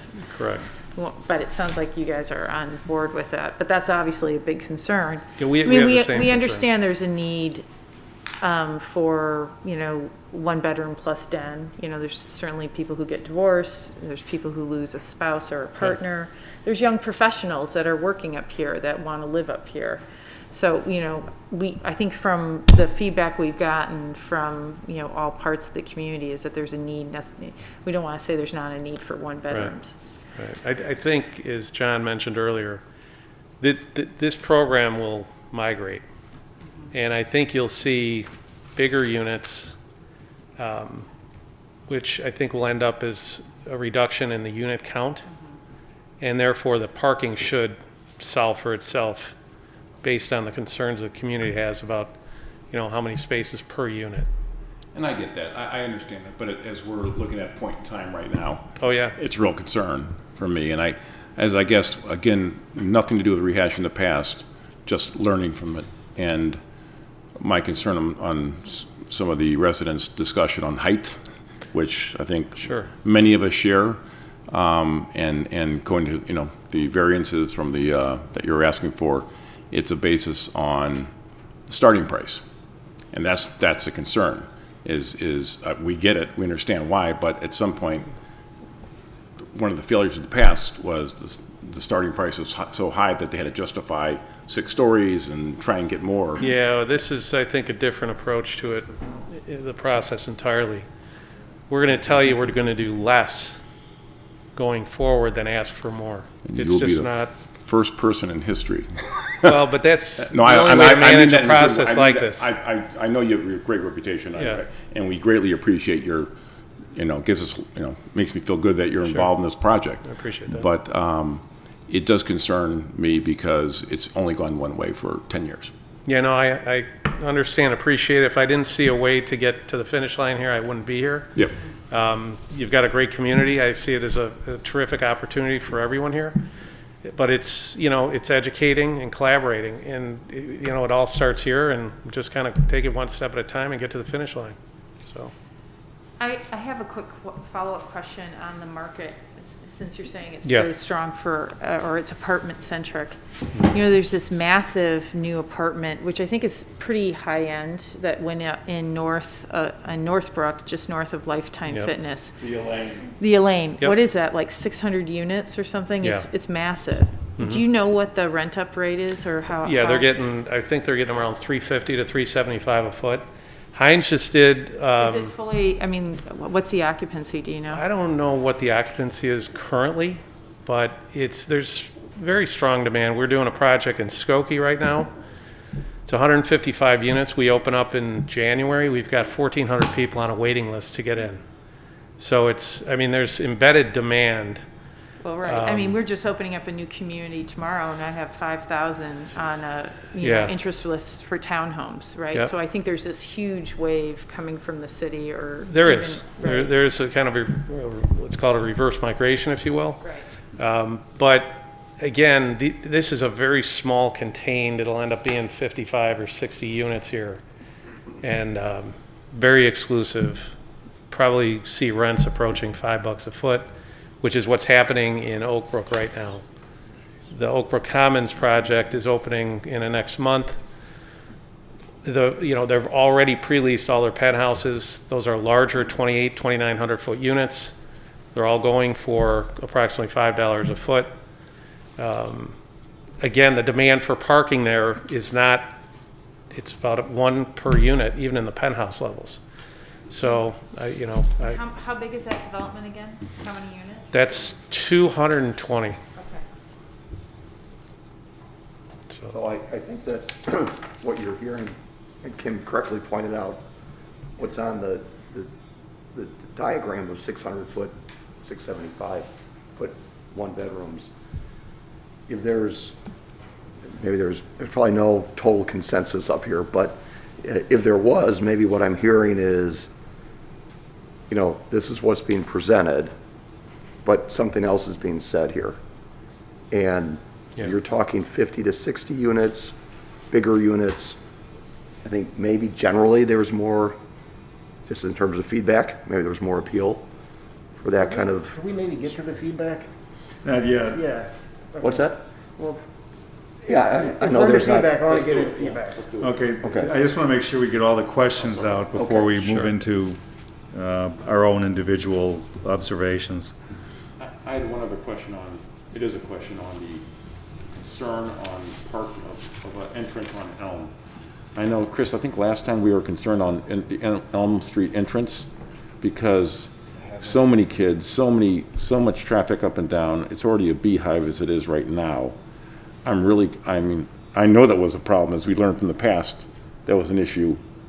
Yeah, I think the way that was worked through is There was a system put in place. the developer sat down with Hadley Yeah. and understood all of the issues surrounding that, and agreed to, flashing lights and a horn, because of the fact that obviously if you don't have sight, you need some other direction. But that was all pretty much sorted out, and I assume that you guys will be reaching out to all of your neighbors and understanding the special needs that we're dealing with there and address it appropriately. Or if you don't, then there might be a place where we got Right. some rub. Yep. So, all right, well, I think we're good on the questions. Now I think it's time for us to, each of us individually, to share what we're thinking on this, and clearly that's the whole purpose of the concept review, is so that you all can hear what our initial thoughts are on what you've got here. So, does anybody want to lead it off? Andy, you sound like you've been chomping at the bit, so maybe you're the best one to lead off Only the for a few the years. show. Look, guys, I'm glad there's activity happening here, and I'm really pleased to see some really competent faces and people that are interested in the property. But I have to be blunt because I'll tell you, the frustration we had as a prior council was this feeling that we got backed into a situation. I remember my good friend and my mentor, Bill Crux, before casting a vote, and Bill passed away in the last year, said, I feel like half the town is going to hate me and the other half is going to be happy, or at least okay that this is done. And I know how Bill got there because I had discussions with Bill about it, and he felt like, this process didn't exist. And Mark, you're absolutely right in your comments. The fact that we didn't have a process up front to give blunt feedback, I think, wasted a lot of time. And so I don't want to waste your time. It's too big. It's too tall. I'm not a particular, and anyone who listened to me the last time around would be surprised to hear that maybe, right? I personally don't care. But having gone through this, and by the way, I live across the street, just so you know. I'm like the only residential house that's across the street from this property, so you're going to be casting a shadow on my house. Put that aside, okay? And by the way, the dogs, they're going to be shitting on my lawn. Just to be clear, I have thought about that. Or they'll go up to Bob's. Yeah, I mean, it's just the reality. It's like it doesn't show any lessons were learned from the process the last time. The process the last time was terrible for this town. It was not good. It took a tremendous amount of time, and what we heard over and over again was it was the height, it was the mass. I know some people, it was about Tudor versus, I never cared about it. I thought it was a pretty building, to be honest with you. So changing it to Tudor and still having it tall, it's just, I honestly, at this point, given with this community, the way it came up the last time, I think we had to just be real clear in our zoning and say, we're never giving anything more than 46 feet, because honestly, we create this impression that we're open to it, and I really don't think the community is. I think you can make a good argument for 4 stories with a little extra height to reflect modern necessities like the taller, like I get that, and that would make sense to me. But coming in with a 5-story building with this kind of mass, I mean, it's got some pretty design to it. I'm not taking that away from it, but it's just no way. Just no way. I will never say yes to it. I just want to be super clear about that. Because if I'm not clear, you're going to waste your time. I mean, maybe you'll get the votes anyway, but I'm a big believer in just being real up front. Now, if you came back with something that reflected the scale that would be acceptable in this town, I think you guys could get this done. But if your economics are such that this project doesn't work unless you have 5 stories, you just cut bait.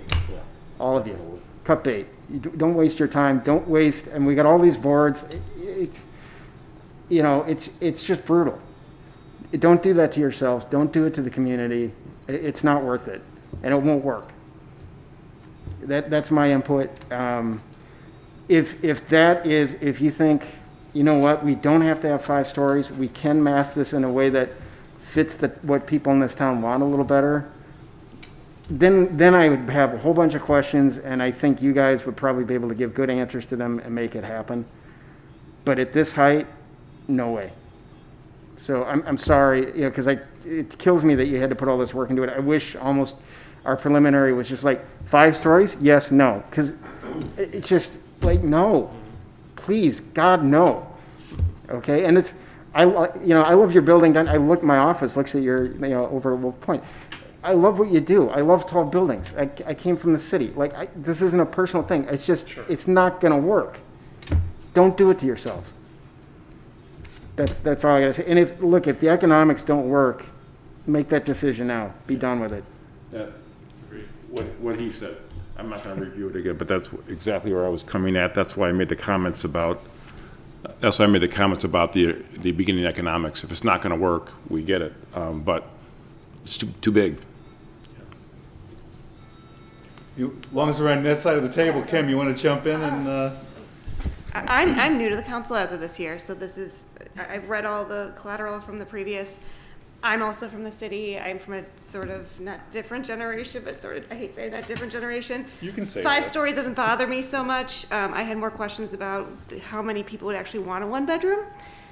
My generation, I don't think really does, especially if you're living here. You probably have kids, you're here for the schools. That said, to your point, you need 2 cars. So the density for me was problematic. When I think about my in-laws, they also want to downsize. They want to get rid of their house, their footprint. I get that storyline. They don't want less than 2 bedrooms. So from that generation, I don't see it either. But the height doesn't bother me as much. you guys want to speak to architecture or anything like that? I do think the beauty is beautiful. Yeah, honestly, John, I mean, it looks good. When I looked at it, if I didn't see those top 2 stories up there, I'd be like, you guys get it. But then I can't not see those 2 stories sitting there. It's much closer. It's beautiful. It's Yeah. much more closely aligned to the town. Yeah, I mean, thought- you nailed it with that. I mean, but it's just the height. Damn, you know? Yeah, agree. Yeah, the architecture, I don't have any negative comments. I think it's stunning. I think it aligns with the Tudor of Winnetka. All good things. Bob, you're next in line. Well, I don't have a whole lot to add other than I'm in agreement with the 2 fellows down at the end there.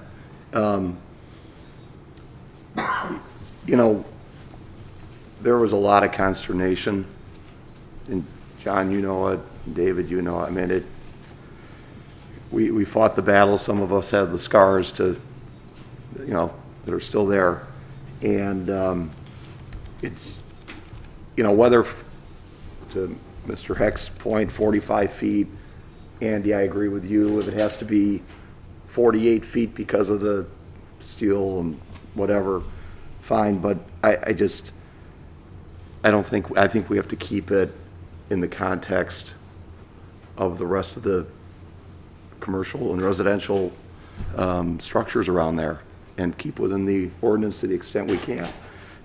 Again, I applaud the group for coming here, and I hope that this isn't a no. I hope it's maybe back to the drawing board and think about it if it's possible, because I think the investment is really, again, like I said earlier, commendable to come into this town and consider something like this. But it's, and what was a little strange to me, and Chris, I think maybe strange to you too, is, you hear things through the grapevine, what's coming down the pike and so on, in terms of what we might be seeing in terms of Winnetka version 2 or whatever, or 3. And I heard it was going to be 4 stories. That's what, I was like, whoa, great, 4 stories. That's going to be in context. And then I saw the 5th, and, it's just too big, I think. So, anyway, my opinion. Well, I'm probably the only person that's not worried about height, and it's not that I'm not worried about it. I understand how expensive construction is. I also understand, so I'm not focused, I know the height is an issue, and it's something that we have to think about in context. But we also need density to feed businesses and to keep the vibrancy, because at some point people will start to go back downtown to work, and we need a certain daytime population in people who are living in these urban areas to feed these businesses that are starting. So I think about that. I think this is substantially better than what we saw before. And having been the chair of the Plan Commission for the 2 other iterations, I sat through about 80 hours of it. So I really applaud the design. I think you guys have done a really good job. Again, I was never necessarily a fan of Tudor architecture, but understanding that that is an identity for our community, I think you've done a really good job on that. I am concerned, as I said, that kind of the mix of the product is being driven by the parking restrictions, and so that is a concern. You know, so the concerns I would, you know, that I voice is I'm not going to say no to just because of the height, because I think to have a successful project, it has to be the right mix of design, the right unit mix, all those things to be financially successful. So it actually gets built, that we don't have another third project that doesn't get built.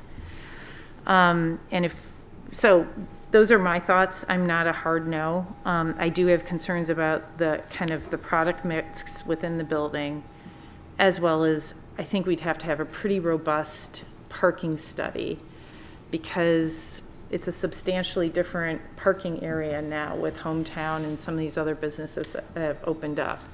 So that, I think, as somebody said in the public comment, there is a parking crunch during the day. And so I'd want to make sure we really test out the parking assumptions, because it's a very changed environment. So I'm pleased to see the better architecture.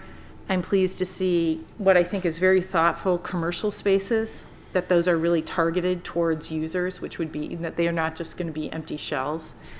But I'd like to see more on the demographics and kind of have that rounded out with the parking.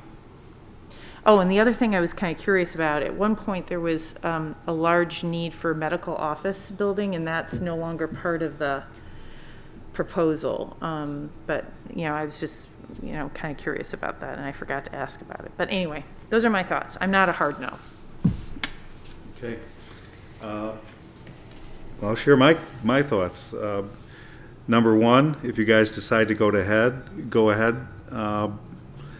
You're going to have to. It's clear at this point that there's some question on unit mix and unit size. So, look, we're not at risk here. I mean, at least financially, right? So, I mean, if you need to build 670 square foot 1-bedroom units, you got to come back and help us understand why you're making that decision. Look, I've been told by communities, build big units because everybody wants them. And in 2008, when it all hit the fan, my worst workouts were the projects where I had huge units that nobody wanted. It was horrible. And I built the big units because the community told me that they wanted big units, and I was never able to get rid of them, and we took a bath on it. So I don't think we want to put anybody in that sort of a position. But at the same time, I think it's worthwhile that if you think that small units are the way to go, that you provide us with something that helps us understand what the market logic and the pricing logic is for that. Sure. I mean, I cringe when I think of a 1,200 square foot unit going for $6,000 a month. I mean, you know, there's just some sensibility there. But who knows? Maybe if the market's there, I'm just not part of that market, right? So I can understand that. But I think we really need to understand it. And I to be honest, coming in here, that wasn't a thought of mine, but after hearing you guys say that, certainly. You know, so I think the way to do it is just to show us why. Sure. So that wouldn't be. Number two, architecturally, I can't believe I ended up in this town because I am not a big fan of Tudor. Even more surprising, I'm sitting right here right now with that sort of an attitude, but. But I will say that you interpreted the style well, John. I think the way that you put it, there's enough of a modern crispness to it and a variation in the facades to make it interesting and something that I wouldn't mind walking by more than once and looking at. The setbacks, obviously, I know our code speaks to it, but I think the way you've set them up there is good, not only for the street side frontages, but also for your neighbors to the south, which I think is important. I would like to know a lot more about what you're thinking on the Phototronic site, whether you're going to do some really intensive adaptive reuse or you're just going to find another camera store to fill it. I mean, you got to lease it, I don't. But at the same time, it would be nice to know how you're thinking about that building and how it's going to become part of the development. We can't just act like it's not there, because it is. and it's a really, really, really important corner in this community. I think the building is cool that's sitting there now. I think it, just the fact that it's kind of tilted on an angle and faces out to the, but there's that, that creates a lot of interest, and it creates a little bit of extra space on that corner. And I was actually really pleased to see that you weren't going to try to overdo it and do something there as well, at least not for the time being. I can't help myself, because this is what I do for a living. I think that entire bay over the Elm Street vehicle entrance needs to be looked at a lot more. It's the one not good thing architecturally. So it's just again, this is each individual talking about it personally, but that entire bay above the garage entry just looks kind of plain Jane, and I think it could do with a little bit more attention and design intent there. Other bits of advice, if you guys decide to go forward, and I think I'm probably preaching to the choir, you guys got to go meet with the neighbors. You got to meet with Hadley and understand what their concerns and needs are. Definitely have to meet with 7-Eleven and walk them through what you're seeing here, because I don't think it's easily derived for a non-technical person to see what you're doing there. It may be satisfactory, it may not. Hear what they have to say. They're your neighbors, they're our residents, and you all know that. 7-Eleven, Hadnut, Walnut. What the heck am I thinking of? Walnut? Maple. Thank you. 548 Maple. Yes. Yeah. That's the other group you want to meet with, is the single-family residents along Maple that are in the same general location. Get in their neighborhoods. I mean, get in their living rooms and go talk to these people. All right? I mean, that's just being a good neighbor overall.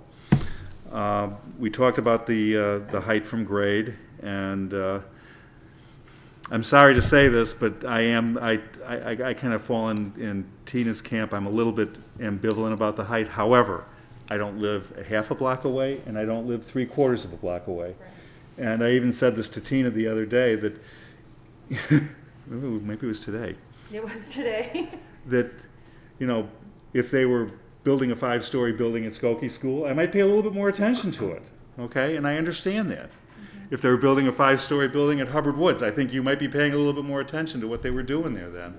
So I'm not being unsympathetic to the people who live closely. It's just not a factor in me thinking about this building overall.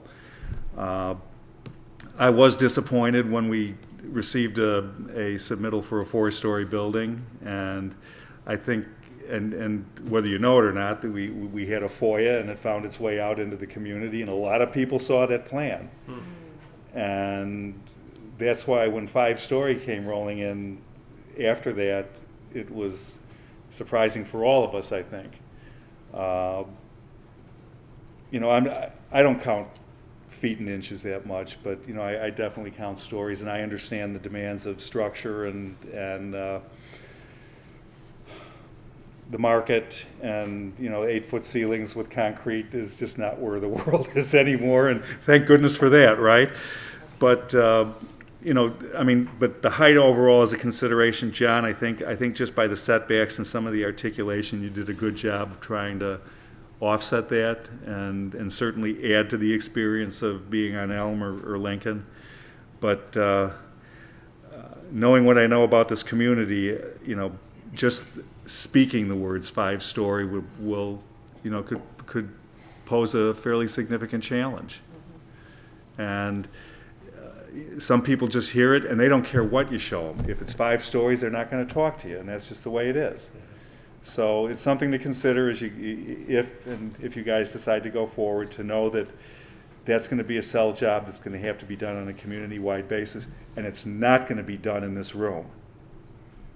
Okay? It's going to be done in the living rooms, or you're going to go over to the community house and meet with people, but you're not going to figure it out in this room. Okay? So, and I think it's easy. I think it's much more effective to go out and meet with the people and negotiate those sort of things with the folks that might have a problem with it. I'm happy with this process. I'm happy that everybody is in a position where we can speak our minds before you spend a lot more money.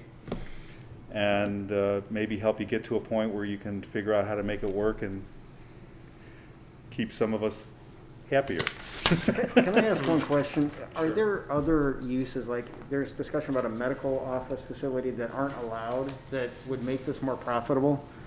Are there things that you've thought about that like, hey, if we did this, we wouldn't have to go to 5 I stars? think medical is one of them. I think financial services. Because I would approve Huge that demand all for day that. long, just so you know, I would, honestly. Well, to be clear, Andy, those were on the second floor of the, I think, one of the earlier proposals. It wasn't Right. on the retail floor. And so, Okay, so, my point is, if there are creative ways that you can approach this and make this profitable, like, I'm all in favor of that. Like, you know, think about where the commercial, you know, that corner is really important, and I think going down Elm Street is really important in terms of maintaining the vibrancy, right?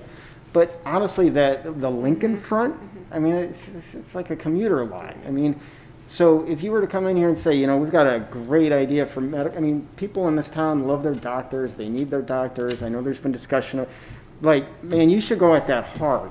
And you would get a lot of people on board if that was the thing that brought this down to a reasonable scale. Don't let, you know, I know this is hard because we're saying, well, we've got this rule and we've got this rule, you know, ignore this one.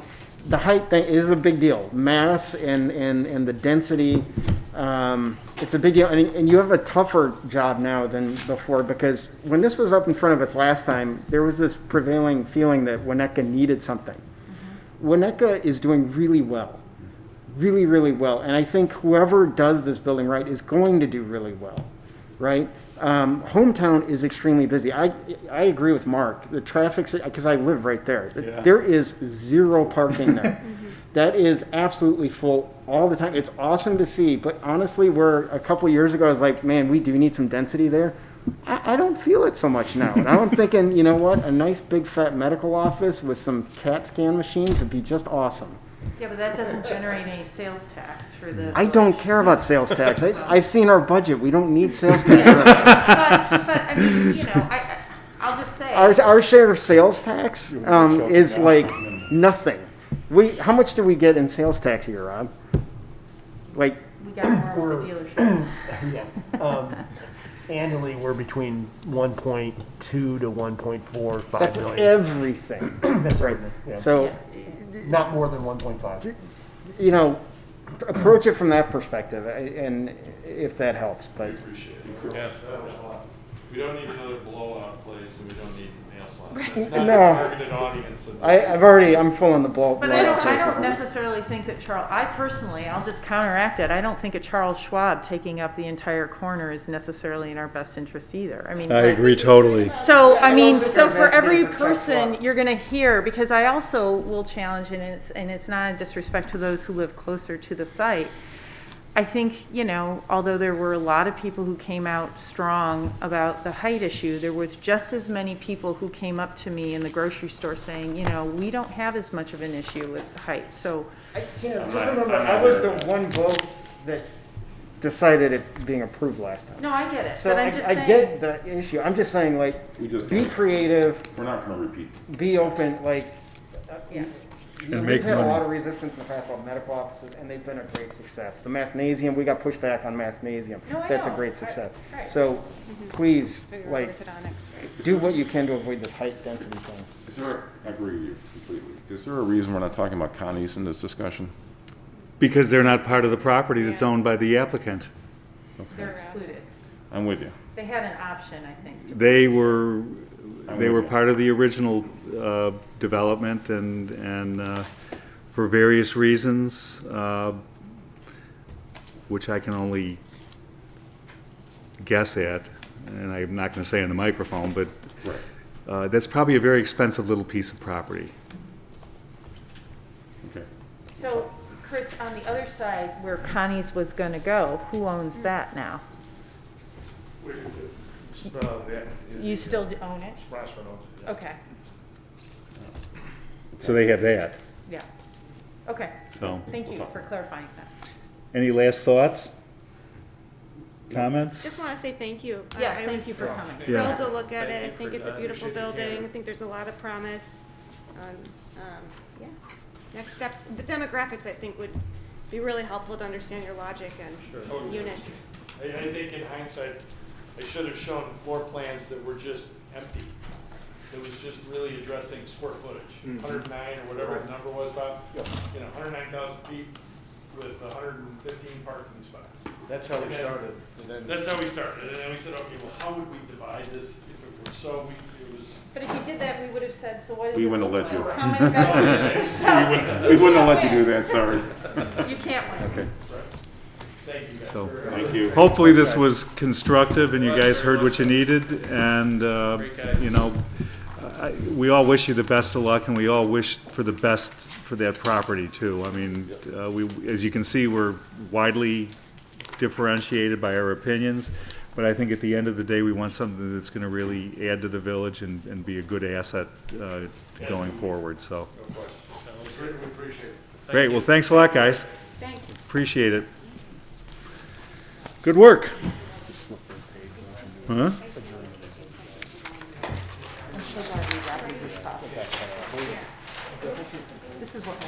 All right, getting back to the agenda now.